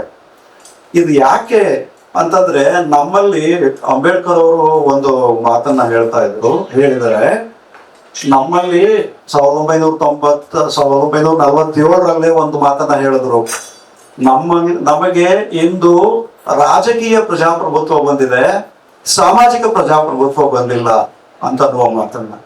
ಈ ಸಾಮಾಜಿಕ ಪ್ರಜಾಪ್ರಭುತ್ವ ಇದ್ದಾಗ ಆಗ ಸ್ಟೇಟ್ ಪ್ರಭುತ್ವ ಅಂತನ್ನೋದು ಕೂಡ ಒಂದು ನೈತಿಕ ಬದ್ಧತೆಯಲ್ಲಿ ಇರ್ತದೆ. ಆದ್ರೆ ನಮಗೆ ಈಗ ಈ ಹೋರಾಟಗಾರರಿಗೆ ಪ್ರತಿಯೊಂದು ಕ್ಷಣದಲ್ಲೂ ಕೂಡ ಕೊನೆಯ ಉಸಿರು ಇರುವವರೆಗೂ ಕೂಡ ಒಂದು ಹೋರಾಟ ಧ್ಯೇಯ ಇದ್ದೇ ಇರ್ತದೆ, ಹೋರಾಟದ ಒಂದು ಗುರಿ ಇದ್ದೇ ಇರ್ತದೆ. ಆ ಗುರಿಯನ್ನ ತಲುಪೋದಕ್ಕೆ ಹಲವಾರು ಸಂಪನ್ಮೂಲಗಳ ಕೊರತೆನೇ ಇರ್ತವೆ. ಅದು ಒಂದು ಸಮಾಜದ ಕಡೆಯಿಂದ ಆ ಒಂದು ಸಂಪನ್ಮೂಲ ತುಂಬೋಕೆ ಸಾಧ್ಯ ಆದ್ರೆ ಆಗ ಪ್ರಭುತ್ವದ ಹಂಗು ಆ ಹೋರಾಟಗಾರನಿಗೆ ಬೇಕಾಗಿಲ್ಲ. ಅದು ನಮ್ಮಲ್ಲಿ ಆಗಿರುವಂತಹ ಸಮಸ್ಯೆ ಏನಂತಂದ್ರೆ ಸಮಾಜದಿಂದಾನೇ, ಸಾಮಾಜಿಕ ಪ್ರಜಾಪ್ರಭುತ್ವದ ವತಿಯಿಂದಾನೇ ಆ ಒಂದು ಸಂಪನ್ಮೂಲ ಒದಗಲಿಕ್ಕೆ ಸಾಧ್ಯ ಇಲ್ಲ. ಹಾಗಾಗಿ ಈ ರೀತಿಯ ಪ್ರಶಸ್ತಿಗಳನ್ನ ಕೆಲವು ಸಾರಿ ನಾವು ಅನಿವಾರ್ಯವಾಗಿ ಸ್ವೀಕರಿಸಬೇಕಾಗುತ್ತೆ. ಆ ಒಂದು ಎಚ್ಚರಿಕೆ ಖಂಡಿತವಾಗ್ಲೂ ಸಿದ್ದನಗೌಡರಲ್ಲಿ ಇದೆ ಅಂತಂದ್ಬಿಟ್ಟು ನನಗೆ ಚೆನ್ನಾಗಿ ಗೊತ್ತು. ಸ್ವಲ್ಪ ಉದ್ದವಾಗಿ ಮಾತಾಡ್ತಾ ಇದ್ದೇನೆ, ನಾನು ಮೊಟಕುಗೊಳಿಸ್ತೀನಿ. ನನಗೆ ಸಿದ್ದನಗೌಡರಲ್ಲಿ ಕೆಲವು ಕೋರಿಕೆಗಳಿದಾವೆ. ಈಗ ನೀವು ಪ್ರಶಸ್ತಿ ಸ್ವೀಕರಿಸಿದ್ದೀರಿ, ಈ ಪ್ರಶಸ್ತಿಯ ಹಣ ಬಹಳ ಮುಖ್ಯ. ಇದನ್ನ ನೀವು ತುಂಬಾ ಒಳ್ಳೆಯ ಸದ್ವಿನಿಯೋಗ ಮಾಡ್ತೀರಿ ಅಂತ ಅಂದ್ಬಿಟ್ಟು ನನಗೆ ಚೆನ್ನಾಗಿ ಗೊತ್ತಿದೆ. ರಾಜಕೀಯ ಬಿಟ್ಟು, ಸೈದ್ಧಾಂತಿಕತೆ ಬಿಟ್ಟು ಅಂತಲ್ಲ, ಕ್ಷಮಿಸಿ, ನಿಮ್ಮ ಸೈದ್ಧಾಂತಿಕ ಒಂದು ಕಡೆ ಒಂದು ಪಕ್ಕಕ್ಕೆ ಇಟ್ಟು ಸಾಂಸ್ಕೃತಿಕ ಮತ್ತು ಸಾಮಾಜಿಕವಾಗಿ ಯುವ ಜನರನ್ನ ಕಟ್ಟುವಂತಹ ಒಂದು ದೊಡ್ಡ ಸಂಘಟನೆ ನಿಮ್ಮ ಕಡೆಯಿಂದ ಆಗ್ಲಿಕ್ಕೆ ಶಕ್ತಿ ಇದೆ, ನೀವು ಅದನ್ನ ಮಾಡಿ ಅಂತ ಅಂದ್ಬಿಟ್ಟು ನಾನು ಅವರಲ್ಲಿ ಕೇಳ್ಪಟ್ಟೆ. ಎರಡನೇದು GN ಮೋಹನ್ ಅವರು ನಾನು ನಿಜವಾಗ್ಲೂ ಓದ್ಬೇಕು ಅಂತಿದ್ದ ಪದ್ಯನ ಅವರು ಓದ್ಬಿಟ್ರು. ನಾ ರಷ್ಯಾ ಅಂತ ಅನ್ನೋ ಪದ್ಯ ಓದಿ ಇದು ಮಾಡಿದ್ರು. ನಾನೇನ್ ಮತ್ತೆ ಅದನ್ನ ಓದಕ್ ಹೋಗುದು. ಸೊ ಆದ್ರೆ ಆ ಒಂದು ಸಣ್ಣ ತುಣುಕಲ್ಲೇನೆ ಸಿದ್ದನಗೌಡರ ಒಳಗಡೆ ಇರುವಂತಹ ಕವಿ ನಮಗೆ ಬಹಳ ನಿಖರವಾಗಿ ಸ್ಪಷ್ಟವಾಗಿ ಕಾಣಿಸ್ತದೆ. ಬರೀ ಕವಿ ಮಾತ್ರ ಅಲ್ಲೇ ಒಬ್ಬ ಕಥೆಗಾರ ಇದ್ದಾನೆ, ಒಬ್ಬ ನಾಟಕಕಾರ ಇದ್ದಾನೆ, ಒಬ್ಬ ಒಳ್ಳೆಯ ಪ್ರಬಂಧಕಾರ ಇದ್ದಾನೆ. ಸಿದ್ದನಗೌಡರು ಇಲ್ಲಿವರೆಗೂ ಕೂಡ ಸಂಪಾದಕರಾಗಿ, ಒಂದು ಪತ್ರಿಕೆಯ ಸಂಪಾದಕರಾಗಿ, ಪತ್ರಕರ್ತರಾಗಿ, ಮತ್ತೆ ಹಲವಾರು ಲೇಖನಗಳನ್ನು ಬರೆದರೂ ಕೂಡ ಅವರು ಇಲ್ಲಿಯವರೆಗೆ ಮಹತ್ವದ ಕೆಲವು ಕೃತಿಗಳು, ಒಂದು ಕವನ ಸಂಕಲನವೋ ಅಥವಾ ಒಂದು ಕಾದಂಬರಿಯೋ ಅಥವಾ ಒಂದು ನಾಟಕವೋ ಅನ್ನೋದನ್ನ ಪ್ರಕಟಿಸಿಲ್ಲ. ಆ ಪ್ರಕಟಿಸುವಂತಹ ಕೆಲಸವನ್ನ, ಪ್ರಕಟಿಸುವ ಕೆಲಸವನ್ನ ಇನ್ನು ಮುಂದೆ ಮಾಡಲಿ, ಅವರಿಂದ ಸಾಕಷ್ಟು ಸಾಹಿತ್ಯ ಇದರಲ್ಲಿ ಮುಂದಿನ ತಲೆಮಾರುಗಳಿಗೆ ಸಾಕಷ್ಟು ಸಾಹಿತ್ಯ ಸೃಷ್ಟಿಯಾಗಲಿ ಅಂತ ಅನ್ನೋದು ನನ್ನ ಒಂದು ಆಶಯ. ಮೊದಲೇ ಹೇಳಿದಾಗೆ ಒಂದು ಸಾಂಸ್ಕೃತಿಕ ಸಾಮಾಜಿಕ ಸಂಘಟನೆಯನ್ನ ಕಟ್ಟಬೇಕಾದ್ದು. ಯಾಕೆಂತಂದ್ರೆ ಸಿದ್ದನಗೌಡರಿಗೆ ಅವರ ಕಮ್ಯುನಿಸ್ಟ್ ಪಕ್ಷದ ಸಿದ್ಧಾಂತದ ಬಗ್ಗೆ ಸ್ಪಷ್ಟತೆಯೂ ಇದೆ, ಬದ್ಧತೆಯೂ ಇದೆ. ಆ ಸ್ಪಷ್ಟತೆ ಮತ್ತು ಬದ್ಧತೆ ಇವೆರಡು ಎಷ್ಟರ ಮಟ್ಟಿಗೆ ಅವ್ರನ್ನ ಬೆಳೆಸಿದೆ ಅಂತಂದ್ರೆ ಅಷ್ಟರ ಮಟ್ಟಿಗೆ ಇನ್ನೊಂದು ಮುಖದಲ್ಲಿ ಅವರ ಮತ್ತೊಂದು ಮುಖವನ್ನ ಸ್ವಲ್ಪ ಮಾಸಲಿಕ್ಕೂ ಕೂಡ ಕಾರಣ ಆಗಿದೆ. ಆ ಮಾಸಿದಂತಹ ಮುಖಕ್ಕೆ ಒಂದ್ ಸ್ವಲ್ಪ ಬೆಳಕು ಚೆಲ್ಲಿ ಒಂದಷ್ಟು ಅವರ ಕಡೆಯಿಂದ ಕೆಲವು ಕೃತಿಗಳು ಹೊರಗಡೆ ಬರಲಿ. ಆ ಕೃತಿಗಳು ಇನ್ನೊಂದು 50 ವರ್ಷ 60 ವರ್ಷ ಕರ್ನಾಟಕದ ನೆಲದಲ್ಲಿ, ಭಾರತದ ನೆಲದಲ್ಲಿ ಅವು ಮುಂದಿನ ಪೀಳಿಗೆಗಳಿಗೆ ಅವು ಸ್ಫೂರ್ತಿ ಕೊಡ್ಲಿ. ಇಂದಿನ ಅವರ ಈ ಹೋರಾಟದ ನೆಲೆಗಳನ್ನ ಪರಿಚಯಿಸುವಂತ, ಅವರ ಬದುಕನ್ನ ಪರಿಚಯಿಸುವಂತ ಒಂದು ಇದು ಆಗ್ಲಿ ಅಂತ ಅಂದ್ಬಿಟ್ಟು ನನ್ನ ಒಂದು ಆಶಯ. ಸೊ ಅವರು ಇನ್ನು ಕನಿಷ್ಠ ಕನಿಷ್ಠ ಒಂದು 8-10 ಪುಸ್ತಕಗಳನ್ನಾದ್ರೂ ಹೊರಗಡೆ ತರ್ತಾರೆ. ಅವುಗಳಲ್ಲಿ ಕಾದಂಬರಿಗಳಿರ್ತವೆ, ನಾಟಕಗಳಿರ್ತವೆ, ಕವನ ಸಂಕಲನಗಳಿರ್ತವೆ ಅಂತ ಅಂದ್ಬಿಟ್ಟು ನಾನು ಅವರಿಂದ ನಿರೀಕ್ಷಿಸ್ತೇನೆ. ಸೊ ಹಾಗಾಗಿ ನನಗೆ ನಿಜವಾಗ್ಲೂ ಇನ್ನೊಂದು ಮಾತನ್ನು ಹೇಳಲೇಬೇಕು ಅಂತಂದ್ರೆ, ಕಾರ್ಯನಿರತ ಪತ್ರಕರ್ತರ ಸಂಘ ಬಹಳ ಏನೋ ತುಂಬಾ ಒಳ್ಳೆಯ ಕೆಲಸ ಮಾಡ್ತಾ ಇದೆ. ವಿಜಯಮ್ಮನವರಿಗೆ ಕೇಂದ್ರ ಸಾಹಿತ್ಯ ಅಕಾಡೆಮಿ ಪ್ರಶಸ್ತಿ ಬಂದಾಗಲೂ ಕೂಡ ನಾನು ಇಲ್ಲಿಗೆ ಬಂದಿದ್ದೆ, ಅವ್ರಿಗೂ ಕೂಡ ಇದನ್ನು ಮಾಡಿದ್ರು. ಆನಂತರ ನನಗೆ ಇನ್ವಿಟೇಷನ್ಸ್ ಬರ್ತಾನೆ ಇರ್ತವೆ. ಸಾಕಷ್ಟು ಇಲ್ಲಿ ಪತ್ರಕರ್ತರ ಸಂಘದ ಸದಸ್ಯರುಗಳು ಮತ್ತೆ ಹೊರಗಿನ ಇವರು ಕೂಡ ಅವುಗಳಿಗೆ ಯಾವುದೋ ಒಂದು ಗೌರವ ಸಂದಾಯವಾದಾಗ ಅದನ್ನ ಸರಿಯಾಗಿ ಗುರುತಿಸಿ ನಿಮ್ಮ ಸಂಘಟನೆ ಮಾಡ್ತಾ ಇದೆ. ಅದ್ರ ಬಗ್ಗೆ ನಾನು ನಿಜವಾಗ್ಲೂ ನನಗೆ ಈ ಪತ್ರಕರ್ತರ ಸಂಘದ ಬಗ್ಗೆ, ಪತ್ರಕರ್ತರ ಸಂಘದ ಬಗ್ಗೆ ನನಗೆ ಬಹಳ ದೊಡ್ಡ ಗೌರವ ಇದೆ. ಜೊತೆಗೆ ಶಿವಾನಂದ ಬಂದ ಮೇಲಂತೂ ಇನ್ನಷ್ಟು ಹೆಚ್ಚು. ನಾನು ಈ ಸಂಘಟನೆ ಈ ಬಿಲ್ಡಿಂಗ್ ಇರಲಿಲ್ಲ, ಹಿಂದ್ಗಡೆ ಅಕ್ಕಲ್ ಬಿಲ್ಡಿಂಗ್ ಇತ್ತಲ್ಲ, 1986-87 ಆಗಲಿಂದನೂ ಬರ್ತಾ ಇದ್ದು ಇದನ್ನ ಮಾಡ್ತಾ ಇದ್ದೆ. ಸೊ ಹೀಗೆ ಮುಂದುವರಿಯಲಿ. ನನಗೆ ಇಲ್ಲಿ ಅವಕಾಶ ಮಾಡಿಕೊಟ್ಟಿದ್ದಕ್ಕೆ ಎಲ್ಲರಿಗೂ ನನ್ನ ವಂದನೆಗಳನ್ನು ತಿಳಿಸ್ತಾ ಧನ್ಯವಾದ. ಅಲ್ಲಿ ಪ್ರಶಸ್ತಿ ಪ್ರದಾನ ಸಮಾರಂಭ ನಮ್ಮ ವೃತ್ತಿ ಬಾಂಧವರನ್ನು ಗೌರವಿಸುವಂತ ಒಂದು ಕಾರ್ಯಕ್ರಮ ಕೂಡ ಬಂದಿದ್ದಾರೆ. ಅವರಿಗೆ ಆನರ್ ಮಾಡುವಂತ ಸಂದರ್ಭ ಕೂಡ ಇದೆ. ಹಾಗೆ ಇವತ್ತು ಬಹಳ ವಿಶೇಷ ಅಂದ್ರೆ ಸನ್ಮಾನ ಮಾಡಿ ನಂತರ ಅವ್ರು ಮಾತಾಡ್ಬೇಕು. ಸ್ವಲ್ಪ ನಮ್ಮಲ್ಲಿ ಉಲ್ಟಾ ಮಾಡ್ತಾ ಇದೀವಿ, ಯಾಕೆಂದ್ರೆ ಸನ್ಮಾನ ಆದ್ಮೇಲೆ ಎಲ್ಲರೂ ಎದ್ಬಿಡ್ತೀವಿ, ಅದಕ್ಕೆ ಮಾತನಾಡುವ ಸ್ಕೋಪ್ ಸಿಗೋದಿಲ್ಲ. ಹಾಗಾಗಿ ಸಿದ್ದನಗೌಡ ಪಾಟೀಲ್ರವರು ನಮ್ಮನ್ನ ಕುರಿತು, ನಿಮ್ಮನ್ನ ಕುರಿತು, ಹಾಗೆ ನಮ್ಮ ಹೃದಯದ ಆಳಕ್ಕೆ ಇಳಿದು ಲೀಲಾಜಾಲವಾಗಿ ಈಜಾಡಿ ಮಾತನಾಡಿ ಅಂತ ನಾನು ಬಯಸ್ತೀನಿ. ಅದಕ್ಕೆ ಮುನ್ನ ಅವರ ಹಾಡಿನ ಮೂಲಕನೇ ಅವ್ರ ಮಾತನ್ನು ಪ್ರಾರಂಭ ಮಾಡಿ ಅಂತ ನನ್ನ ನಿರೀಕ್ಷೆ. ನಿಮ್ಮ ನಿರೀಕ್ಷೆ ಅದೇ ಆಗಿದ್ರೆ ನಿಮ್ಮೆಲ್ಲರ ಜೋರ್ ಚಪ್ಪಾಳೆಯನ್ನು ಹೇಳ್ಬೋದು. Thank you.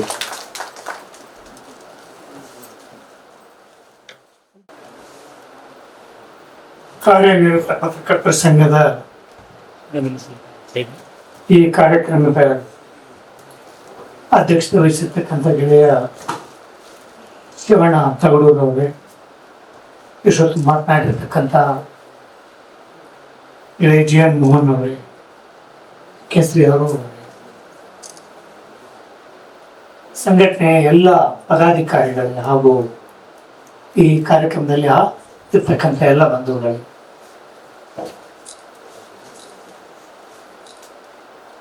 ಈಗಾಗಲೇ ಸರ್ಕಾರ ಮೊನ್ನೆ ಒಂದು ಘೋಷಣೆಯನ್ನು ಮಾಡಿದೆ. ಶಿವಣ್ಣ ಹೇಳಿದಂತ 15ನೇ ಕಾರ್ಯಕ್ರಮ ಮಾಡಿ ನನಗೆ ಇನ್ನೂ ಅನೌನ್ಸ್ ಮಾಡಿದ್ದಾರೆ, ಕೂಸಿ ಗೊತ್ತಿಲ್ಲ, ಕುಲ ಯಾಕೆ ಕಲಿತಾ ಇದ್ದಾರೆ. ಈಗೆಲ್ಲ 15ನೇ ಈಗೆಲ್ಲ ಬೇಡ, ಇಲ್ಲ ನಿಮ್ಗೆಲ್ಲ ಕೇಳೋದಲ್ಲ, ಅದು ನಾವು ಮಾಡ್ತೀವಿ. ಮೊದಲನೇದಾಗಿ ನನ್ನ ಎಲ್ಲ ಗೆಳೆಯರಾಗಿರ್ತಕ್ಕಂಥ ಗುಂಡಣ್ಣವರಾಗಲಿ, ನಮ್ಮ ಅಂಜದ್ ಆಗಲಿ, CPI ಎಲ್ಲರೂ ಬಂದಿದ್ರು. ಪತ್ರಕರ್ತರ ಸಂಘಟನೆ 1984ರಲ್ಲಿ ನಾನು ಯುವಲೋಕ ಅಂತಕ್ಕಂಥ ಒಂದು ಪತ್ರಿಕೆನ ಧಾರವಾಡದಲ್ಲಿ ಆರಂಭ ಮಾಡಿ, ಯುವಲೋಕ ಅಂತ 84ನೇ ಇಸ್ವಿಯಲ್ಲಿ ನಾನು PhD ಮಾಡ್ತಾ ಇದ್ದೆ. ಆರಂಭ ಮಾಡಿ MA ಮುಗಿಸಿ ಅದೇ ಸಂಗತ ಪತ್ರಕರ್ತರ ಸಂಘಟನೆಯ ಸಂಕಷ್ಟಗಳು ಮತ್ತು ಪತ್ರಕರ್ತರ ಸಂಕಷ್ಟಗಳು ಏನಂತ ಅವಾಗಿಂದಾನೇ ಗೊತ್ತು. ಮಳೆ ಜೋಡಿಸಿ ಪ್ರಿಂಟ್ ಮಾಡ್ತಕ್ಕಂಥ ಕಾಲ. ಆ ಮಳೆ ಜೋಡಿಸಿ ಪ್ರಿಂಟ್ ಮಾಡಿ ನಾವೇ ರಾತ್ರಿ ಎಲ್ಲ ಅದರ ಮಸಿಯನ್ನ ಮುಖಕ್ಕೆ ಬರ್ಕೊಂಡು ಬೆಳಿಗ್ಗೆ ಎದ್ದು ಮಾರಾಟ ಮಾಡಿ ಮಾಡ್ತಾ ಇರ್ತಕ್ಕಂಥ ಕಾಲ. ಬೀದಿಯಲ್ಲಿ ನಿಂತ್ಕೊಂಡು ಪತ್ರಿಕೆಯನ್ನ ಮಾರಾಟ ಮಾಡ್ತಕ್ಕಂಥ ಕಾಲ. ಮತ್ತು ಅವಾಗ ನಮಗ ಪತ್ರಿಕೋದ್ಯಮ ಅಂತಂದ್ರೆ ಪ್ರತಿಭಟನೆಯ ಒಂದು ಅಸ್ತ್ರ ಅಂತ ಅಷ್ಟೇನೆ. ಅದರ ಸಂಶೋಧನೆ, ಅದರ ಆಳ, ಅದರ ಅಗಲ ಅಷ್ಟು ಇನ್ನೂ ಹೆಚ್ಚು ಮಾಹಿತಿ ಇರಲಿಲ್ಲ. ಒಂದು ಪ್ರತಿರೋಧದ ಧ್ವನಿಯಾಗಿರ್ಬೇಕು, ಪ್ರತಿರೋಧದ ಧ್ವನಿಯಾಗಿ ಇರಬೇಕು ವ್ಯವಸ್ಥೆ ಅಂತಕ್ಕಂಥ ಒಂದು ಕಾಲ. ಅದಕ್ಕೆ ಬಹಳ ಜನ ನನಗೆ ಸಂಪಾದಕರು ಯುವಲೋಕ ಅಂತ ಬರೀತಿದ್ರು. ಯುವಲೋಕ ಅನ್ನೋದನ್ನ ಸಂಪಾದಕರು ಯಮಲೋಕ ಶ್ರೀನಗರ ಧಾರವಾಡ ಅಥವಾ ಯಮಲೋಕ ಧಾರವಾಡ ಅಂದ್ರೂ ಅವ್ರ ಪಾಪ ಪೋಸ್ಟ್ ಮ್ಯಾನ್ ಉಳಿಸಿದ ತಂದು ಕೊಟ್ಟಿದ್ರಿ ಯಮಲೋಕ ಇಲ್ಲೇ ಇದೆ. ಆ ಕಾಲದಿಂದನೂ ಪತ್ರಿಕೋದ್ಯಮದ ಒಂದು ಸಂಬಂಧ ಇತ್ತು. ಮುಂದೆ 2000ರಲ್ಲಿ ಕೆಂಬಾವಟ ಅಂತಕ್ಕಂಥ ಒಂದು ಪತ್ರಿಕೆ, ಮುಂದೆ ಜನಶಕ್ತಿ ಪತ್ರಿಕೆ ಅದಕ್ಕಿಂತ ಮುಂಚೆ ಇತ್ತು. ಜನಶಕ್ತಿ ಪತ್ರಿಕೆಯ CR ಕೃಷ್ಣರಾವ್ ನಮ್ಮ ಶಿವಾನಂದ ತಗಡೂರು ಬಂದ ಮೇಲೆ ಅವ್ರನ್ನ ಪರಿಚಯ ಮಾಡಿದ್ವಿ. ಅವ್ರಿಗೆ ಹೋಗಿ ಸನ್ಮಾನ ಮಾಡಿ ಬಂದರು. ಅವ್ರು ಏನು ಅಂತಂದ್ರೆ, ಗುಂಡಪ್ಪನವರು ಈ ಪತ್ರಕರ್ತರ ಸಂಘಟನೆ, ಕಾರ್ಯನಿರತ ಪತ್ರಕರ್ತರ ಸಂಘಟನೆಯನ್ನ ಮೈಸೂರು ಪ್ರಾಂತದಲ್ಲಿ ಆರಂಭ ಮಾಡಿದಾಗ ಬಾಂಬೆ ಪ್ರಾಂತದಲ್ಲಿ ಬೇರೆ ಸಂಘಟನೆ ಇತ್ತು, ಪತ್ರಕರ್ತರ ಸಂಘಟನೆ ಬೇರೆಯಾಗಿತ್ತು. ಸೊ ಬಾಂಬೆ ಕರ್ನಾಟಕದ ಪತ್ರಕರ್ತರ ಸಂಘಟನೆಯನ್ನ ಮತ್ತು ಈ ಮೈಸೂರು ಪ್ರಾಂತದ ಪತ್ರಕರ್ತರ ಸಂಘಟನೆಯನ್ನ ಎರಡನ್ನು ಒಂದು ಮಾಡಬೇಕು ಅಂತಕ್ಕಂಥ ಒಂದು ಜಂಟಿ ಸಮಾವೇಶ ಹುಬ್ಬಳ್ಳಿಯಲ್ಲಿ ನಡೆದಾಗ ಕೆಲವು ಅಭಿಪ್ರಾಯಗಳು ಭಿನ್ನಾಭಿಪ್ರಾಯಗಳು ಬರ್ತಾರೆ. ಅವಾಗ CR ಕೃಷ್ಣರಾವ್ ಅವರು, CRK ಅಂತಾನೆ ಕರಿತೀವಿ, ಅವರು ಹುಬ್ಬಳ್ಳಿಗೆ ಹೋಗಿ ಅಲ್ಲಿರ್ತಕ್ಕಂಥ ಪತ್ರಕರ್ತರ ಸಂಘದ ಪದಾಧಿಕಾರಿಗಳ ಜೊತೆ ಮಾತಾಡಿ ಕೊನೆಗೆ ಪಾಟೀಲ್ ಪುಟ್ಟಪ್ಪನವರು ಅವರು ಇವರು ಎಲ್ಲರೂ ಸೇರಿ 1956 ನಂತರ ಏಕೀಕರಣ ಆದಮೇಲೆ ಈ ಕರ್ನಾಟಕ ಪತ್ರಕರ್ತರ ಸಂಘದ ಒಂದು ಅಖಿಲ ಕರ್ನಾಟಕ ಮಟ್ಟದ ಒಂದು ವೇದಿಕೆಯನ್ನ ಮಾಡ್ತಾರೆ. ಸೊ ಇದು ಆದಮೇಲೆ ಹೆಚ್ಚು ಕಡಿಮೆ ನಮ್ಮ ನರಸಿಂಹಣ್ಣವರು, MC ನರಸಿಂಹಣ್ಣವರು ಪತ್ರಕರ್ತರ ಸಂಘಟನೆ, ಟ್ರೇಡ್ ಯೂನಿಯನ್ ಆಕ್ಟ್ ಕೆಳಗಡೆ ಸಂಘಟನೆ ಆಗಿರೋರು. ಸೊ ಅವರು ಮಗ್ಜಿ ಕಮಿಟಿ ಅಂತ ಒಂದು ಆಲ್ ಇಂಡಿಯಾದಲ್ಲಿ ಮಗ್ಜಿ ಕಮಿಟಿ ಆಯಿತು. ಆ ಮಗ್ಜಿ ಕಮಿಟಿ ಮೆಂಬರ್ ಆಗಿ ಆಗಿರುವಾಗ ಅವ್ರ ಜೊತೆ ಎಲ್ಲ ಸೇರಿ ಕೆಲಸ ಮಾಡಿದೆ. ಸೊ ಅಂದ್ರೆ ಪತ್ರಕರ್ತ ನಾನು ಅವಾಗ ಒಂದು 2 ವರ್ಷ ಧಾರವಾಡದಲ್ಲಿ ಯುವಲೋಕ ಪತ್ರಿಕೆ ಮಾಡಿ ಆಮೇಲೆ ಕಾರಣಾಂತರದಿಂದ ಬೇರೆ ದೇಶಕ್ಕೆ ಹೋಗ್ಬೇಕಾಯ್ತು, ಜರ್ಮನಿಗೆ. ಅಲ್ಲಿ ಹೋದಾಗ ಅದು ನಿಂತು ಹೋಯ್ತು. ಅದಾದ್ಮೇಲೆ ಕೆಂಬಾವಟವನ್ನ ಆರಂಭ ಮಾಡಿದ್ವಿ, ಕೆಂಬಾವಟ ಪತ್ರಿಕೆಯನ್ನ.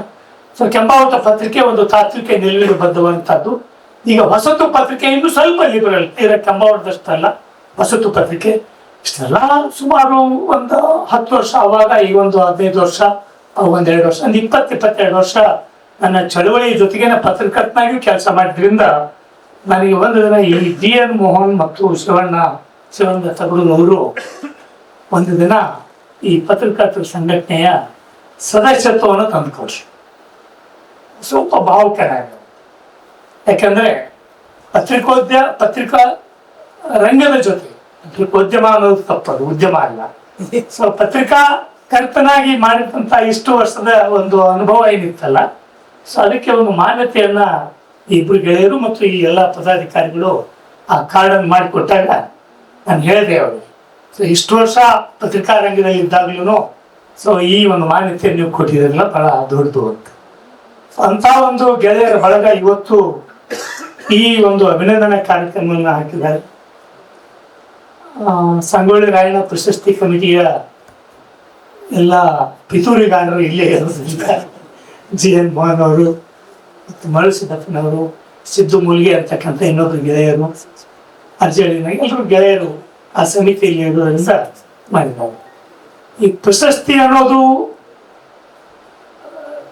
ನನ್ನ 47 ವರ್ಷದ 79ರಿಂದ ನನ್ನ ಸಾಮಾಜಿಕ ಹೋರಾಟ ಆರಂಭ ಆಗಿದೆ. 79ನೇ ಇಸ್ವಿಯಲ್ಲಿ ವಿದ್ಯಾರ್ಥಿ ಚಳವಳಿಗೆ ಬಂದು, ಅದಾದ್ಮೇಲೆ ನವಲ್ಗುಂದ ನರಗುಂದ ರೈತ ಬಂಡಾಯ ಆದಾಗ ಆ ಚಳವಳಿಯಲ್ಲಿ, ಅದಾದ್ಮೇಲೆ 80ರಲ್ಲಿ ಬಂಡಾಯ ಸಾಹಿತ್ಯ ಚಳವಳಿ, 79ರಲ್ಲಿ ಬಂತು ಬಂಡಾಯ ಸಾಹಿತ್ಯ ಚಳವಳಿ.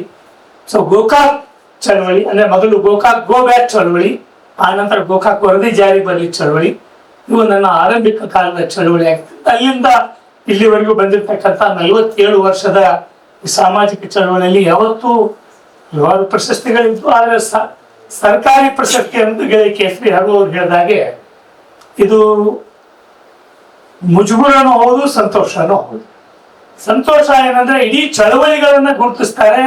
ಅದು ವ್ಯಕ್ತಿಗತವಾಗಿ ನನಗೆ ಬರ್ತಕ್ಕಂಥ ಪ್ರಶಸ್ತಿ ಅಲ್ಲ, ನನ್ನ ಜೊತೆ ಮಾಡಿರ್ತಕ್ಕಂಥ ಚಳವಳಿಗಾರರು ಏನಿದ್ದಾರೆ 1979ರಿಂದ ನವಲ್ಗುಂದ ನರಗುಂದ ಬಂಡಾಯದಲ್ಲಿ ಹುತಾತ್ಮರಾದವರಿಂದ ಇಲ್ಲಿವರೆಗೂ ನಡೆದಿರ್ತಕ್ಕಂಥ ಹಲವಾರು ಚಳವಳಿಗಳದ್ದು, ಬಾಗುನವಲೆ ಚಳವಳಿ ಆಗಿರ್ಬೋದು, ಪೋಸ್ಕೋ ವಿರೋಧಿ ಚಳವಳಿ ಆಗಿರ್ಬೋದು, ವಿದ್ಯಾರ್ಥಿ ಚಳವಳಿ ಆಗಿರ್ಬೋದು, ಸಾಂಸ್ಕೃತಿಕ ಚಳವಳಿ ಆಗಿರ್ಬೋದು, ಇಂಥ ಹಲವಾರು ಚಳವಳಿ, ಕಾರ್ಮಿಕ ಚಳವಳಿಗಳಾಗಿರ್ಬೋದು, ದಲಿತ ಚಳವಳಿಗಳಾಗಿರ್ಬೋದು, ಅಥವಾ ಕುದುರೆಮೂರ್ತಿ ಸ್ವಾಮಿ ವಿರುದ್ಧ ಒಂದು ಹೋರಾಟ ಮಾಡಿರ್ತಕ್ಕಂಥ ರಾಜ್ಯದಾದ್ಯಂತ ಮಹಿಳೆಯರ ಚಳವಳಿಯನ್ನು ಹುಟ್ಟಾಕಿದ್ದಾಗಿರ್ಬೋದು, ಇಂಥ ಹಲವಾರು ಚಳವಳಿಗಳಲ್ಲಿ ನನ್ನ ಜೊತೆ ಇರ್ತಕ್ಕಂಥ ಸಾವಿರಾರು ಜನ ಅದು ಅನೌನ್ಸ್ ಆದಾಗ ಖುಷಿ ಪಟ್ಟರು.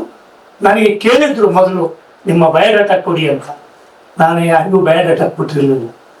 ಬಯೋಡಾಟಾ ಬೇಡ ಅಂತ ಕೊಡ್ಲಿಲ್ಲ. ಆಮೇಲೆ ಹಿಂದಿನ ಸಮಿತಿಯವರು, ಈ ಸಂಗೊಳ್ಳಿ ರಾಯಣ್ಣ ಪ್ರಶಸ್ತಿ ಸಮಿತಿಯವರು ಎಲ್ಲ ಸರ್ವಾನುಮತದಿಂದ ತೀರ್ಮಾನ ಆಗಿದೆ, ನೀವು ಅಲ್ಲಿ ಅನ್ಬಾರ್ದು ಅನ್ನೋ ಒಂದು ಕಂಡೀಷನ್. ನಾನು ಹೇಳಿದೆ, ನೀವು ನನ್ನ ಅತ್ಯಂತ ಆತ್ಮೀಯ, ನನ್ನ ಪಕ್ಕದ ಊರಿನವರು ಮತ್ತು ನನ್ನ ಜೊತೆ ಕೂಡಿ ಕಲ್ತವರು ಅಧ್ಯಕ್ಷರಾಗಿರೋದ್ರಿಂದ ಈ ಪ್ರಶಸ್ತಿ ಕೊಡೋದ್ರಿಂದ ನನಗೇನೋ ಅಭಿನಂದನೆಗಳು ಬರ್ತವೆ, ಬಟ್ ನಿಮಗೆ ಕೆಟ್ಟ ಹೆಸರು ಬರ್ತದೆ, ತಮ್ಮವರಿಗೆ ಕೊಟ್ಟರು ಅಂತ. ಅದಕ್ಕಾಗಿ ದಯವಿಟ್ಟು ನನ್ನ ಹೆಸರನ್ನ ಕೊಡಬೇಡಿ, ಅನೌನ್ಸ್ ಮಾಡಬೇಡಿ ಅಂತ ಹೇಳಿದ್ರೆ ಅವರು ಬೇಜಾರು ಮಾಡ್ಕೊಂಡು ಮನೆ ಫೋನ್ ಮಾಡಿದ್ರು. ನಾವು ನಮ್ಮ ಸಮಿತಿ ಕೊಟ್ಟಾಗ ಒಳ್ಳೆ ಅಂದ್ರಿ, ಈಗ ಕೊಟ್ಟಾಗ ಹ್ಞೂ ಅಂತಿರಲ್ಲ, ಏನ್ ಕತೆ ನಿಮ್ಮದು ಅಂತ. ಸೊ ಇದು ಅಂದ್ರೆ ಪ್ರಶಸ್ತಿಗಳು ಮುಜುಗುರ ಯಾಕೆ ಅಂತಂದ್ರೆ, ಪ್ರಭುತ್ವ ಕೊಡ್ತಕ್ಕಂಥ ಪ್ರಶಸ್ತಿಗಳಿಗೆ ಆಗಲೇ ಹೇಳಿದಾಗೆ ಪ್ರಭುತ್ವ ಸಾಮಾನ್ಯವಾಗಿ ಇದು ಏನಂತ ಈ ಪ್ರಭುತ್ವ ಏನು ಯಾರನ್ನೋ ಸದೆ ಬಿಡಿಬೇಕು, ಯಾರು ಬಾಯಿ ಗಪ್ ಮಾಡ್ಬೇಕು ಅಂತಕ್ಕಂಥದ್ದಲ್ಲ, ಅಥವಾ ಯಾವುದೋ ಪ್ರಶಸ್ತಿ ಮೂಲಕ ನಾವು ಸೈಲೆಂಟ್ ಆಗಿರೋರು ಅಲ್ಲ. ಆಗಲೇ ಹೇಳಿದ್ರು, ನಮ್ಮ ಕರ್ನಾಟಕ ವಿಶ್ವವಿದ್ಯಾಲಯದಲ್ಲಿ ದೇಸಾಯಿ ಅವರು ಅಂತ ವೈಸ್ ಚಾನ್ಸಲರ್ ಇದ್ರು, ಅವರು ಕರೆದು ಹೇಳಿದ್ರು, ಇಲ್ಲ ಕರ್ನಾಟಕ ಯೂನಿವರ್ಸಿಟಿಲಿ ಕನ್ನಡ ಗೌರ್ಮೆಂಟಲ್ಲಿ ಪೋಸ್ಟ್ ಇದೆ, ನೀ ಅಪ್ಲೈ ಮಾಡು, ನಾನು ವಿಸಿ ಮುಗಿದ್ರೊಳಗೆ ನಾನು ಮಾಡ್ಕೊಟ್ಟು ಹೋಗ್ತೀನಿ ಅಂತ. ನಾನು ಇನ್ನು ಕರ್ನಾಟಕ ಯೂನಿವರ್ಸಿಟಿ ಚಳವಳಿಗಳು ನಿಲ್ಲಲಿ ಅನ್ನೋ ಕಾರಣಕ್ಕೆ ನನ್ನ ಪ್ರೊಫೆಸರ್ ಮಾಡ್ತಾರೆ ಅಂತ, ನಮ್ಮ ಲಿಂಗಾಯತ್ ಹುಡುಗ ಇರಲಿ ಅಂತ ಮಾಡ್ತಾರೆ ಅಂತ ಕೇಳಿದ್ರು. ಇವು ಬಡಿ ಕಮ್ಯುನಿಸ್ಟ್ ಗೆಟಪ್ ಅಂಡ್ ಗೆಟೌಟ್ ಅಂದ್ರು. ಆಮೇಲೆ ಬಂದ್ವಿ. ಆ ಥರದೊಳಗೆ ಇರೋದ್ರಿಂದ ಯಾವ ಚಳವಳಿಗಾರನ್ನು ಅದಕ್ಕಾಗಲ್ಲ, ಯಾವುದೇ ನೈಜ ಚಳವಳಿಗಾರರು ಪ್ರಶಸ್ತಿಗಳನ್ನ ನಿರೀಕ್ಷೆ ಮಾಡಿ ಚಳವಳಿ ಮಾಡಿರೋದಿಲ್ಲ. ಇವು ಅವರಿಗೆ ಪೂರಕವಾಗಿರ್ತಕ್ಕಂಥ ಚಳವಳಿ, ಆ ಥರದ ಹಲವಾರು ಪ್ರಶಸ್ತಿಗಳು ಬಂದಿದ್ದಾವೆ. ಸೊ ಅದಕ್ಕಾಗಿ ನಾನು ಹಲವಾರು ಸಂದರ್ಭದಲ್ಲಿ ನಮ್ಮ ವಸುಂಧರಾ ಭೂಪತಿ ಅವರು ಫೋನ್ ಮಾಡಿ ಇಲ್ಲೆಲ್ಲ ಬಯೋಡಾಟಾ ಕಳಿಸ್ರಿ ಅಂದ್ರು. ನೀವು ಯಾವುದೇ ಅದು ರಾಜ್ಯೋತ್ಸವ ಪ್ರಶಸ್ತಿ ಸಂದರ್ಭದಲ್ಲಿ ಅವ್ರಿಗೊಂದು ಮೆಸೇಜ್ ಹಾಕಿದೆ, ಆ ಮೆಸೇಜಿಗೆ ನೀವು ಇಟ್ಟಿದ್ದೀನಿ, ದಯವಿಟ್ಟು ಯಾವುದೇ ಪ್ರಶಸ್ತಿಗಾಗಿ ಇದನ್ನ ಬಳಸ್ಕೋಬೇಡಿ, ನಾನು ಕಳಿಸೋದಿಲ್ಲ ಬಯೋಡಾಟಾನ ಅಂತ ಹೇಳಿ ಅವ್ರಿಗೂ ಹೇಳಿದ್ರು. ಅಂದ್ರೆ ಒಂದು ಮುಜುಗುರ ಅದು ಕೊನೆಗೆ ಈಗ ಅಲ್ಲಿರ್ತಕ್ಕಂಥ ಸಮಿತಿಯಲ್ಲಿ ಇರ್ತಕ್ಕಂಥ ಗೆಳೆಯರ ಆಶಯ ಪೂರ್ವಕವಾಗಿ ಈ ಪ್ರಶಸ್ತಿನ ಘೋಷಣೆ ಮಾಡಿದ್ರು. ನಾನು ಬಯೋಡಾಟಾನು ಕೊಟ್ಟಿರ್ಲಿಲ್ಲ. ಆಮೇಲೆ ಕೊನೆಗೆ ಹೇಳಿದ್ರು, ಇಲ್ಲ ನೀವು ಯಾವುದೇ ಕಾರಣಕ್ಕೆ ಇದನ್ನ ತಿರಸ್ಕಾರ ಮಾಡಬಾರ್ದು, ಒಪ್ಪದೆ ಇರಬಾರ್ದು ಅಂತ. ಆ ಗೆಳೆಯರು ಆ ಹೋರಾಟದ ಭಾಗವಾಗಿ ಇರ್ತಕ್ಕಂಥ ಆಯ್ಕೆ ಸಮಿತಿಯ ಸದಸ್ಯರ ಭಾವನೆಗಳನ್ನ ಗೌರವಿಸಿ, ಮತ್ತು ಬಹಳ ಜನ ಅನೌನ್ಸ್ ಆದ ತಕ್ಷಣನೇ ನಾಡಿನಾದ್ಯಂತ ಇರ್ತಕ್ಕಂಥ ಸಾವಿರಾರು ಜನ ಗೆಳೆಯರು ಖುಷಿ ಪಟ್ಟಿದ್ದಾರೆ. ಅವ್ರಿಗೆ ಅವರ ಪ್ರೀತಿಯನ್ನ ಗೌರವಿಸಿ ಮುಜುಗುರದಿಂದ ಈ ಸಂತೋಷವನ್ನ ಅನುಭವಿಸ್ತಕ್ಕಂಥ ಮುಜುಗುರ. ಯಾಕಂದ್ರೆ ಈ ತರದ ಪ್ರಶಸ್ತಿಗಳು ಬಂದಾಗ ಒಂದು ಮುಜುಗುರ ಇರಬೇಕು, ಇಲ್ಲ ಅಂದ್ರೆ ಅಹಂಕಾರ ಬಂದ್ಬಿಡ್ತದೆ. ಈ ಮುಜುಗುರ ಇಲ್ಲ ಅಂದ್ರೆ ಅಹಂಕಾರ ಬಂದ್ಬಿಡ್ತದೆ. ಸೊ ಆ ಅಹಂಕಾರ ತೊಡೆದು ಹಾಕ್ಬೇಕಾದ್ರೆ ಈ ಮುಜುಗುರವನ್ನು ನಾವು ಅನುಭವಿಸ್ಬೇಕು. ಸೊ ಆ ಕಾರಣಕ್ಕಾಗಿ ಇದು. ಸೊ ಈಗಾಗಲೇ ಹೇಳಿದಾಗೆ ನಿನ್ನೆ ಇನ್ನೊಂದು ಯಾವುದು ನಮ್ಮ ಸಂಘಟನೆ ಗೆಳೆಯರು, ಅದು ದಲಿತೇತರರು ದಲಿತ ಚಳವಳಿಗೆ ಪೂರಕವಾಗಿ ಕೆಲಸ ಮಾಡಿದವರಿಗೆ ಒಂದು ಪ್ರಶಸ್ತಿಯನ್ನು ಕೊಟ್ಟರು. ಇಲ್ಲಿ ಕಲಾಗ್ರಾಮದಲ್ಲಿ ಅವರು ಶಾಹು ಮಹಾರಾಜ್ ಪ್ರಶಸ್ತಿಯನ್ನು ಕೊಟ್ಟರು. ಶಾಹು ಮಹಾರಾಜ್ ಪ್ರಶಸ್ತಿಯನ್ನ ಅವ್ರು ಕೊಟ್ಟರು. ಅವ್ರು ಹೇಳಿದ್ರು, ದಲಿತ ಚಳವಳಿಗಳಿಗೆ ಪೂರಕವಾಗಿ ದಲಿತರ ಅಲ್ಲದವರು ಕೆಲಸ ಮಾಡಿರ್ತಾರಲ್ಲ ಅವ್ರಿಗೆ ಈ ಪ್ರಶಸ್ತಿ. ಯಾಕೋ ನನಗೆ ಶಾಹು ಮಹಾರಾಜು ಸಂಗೊಳ್ಳಿ ರಾಯಣ್ಣ ಭಾಳ ಅನ್ನಿಸ್ತಾ ಇದೆ.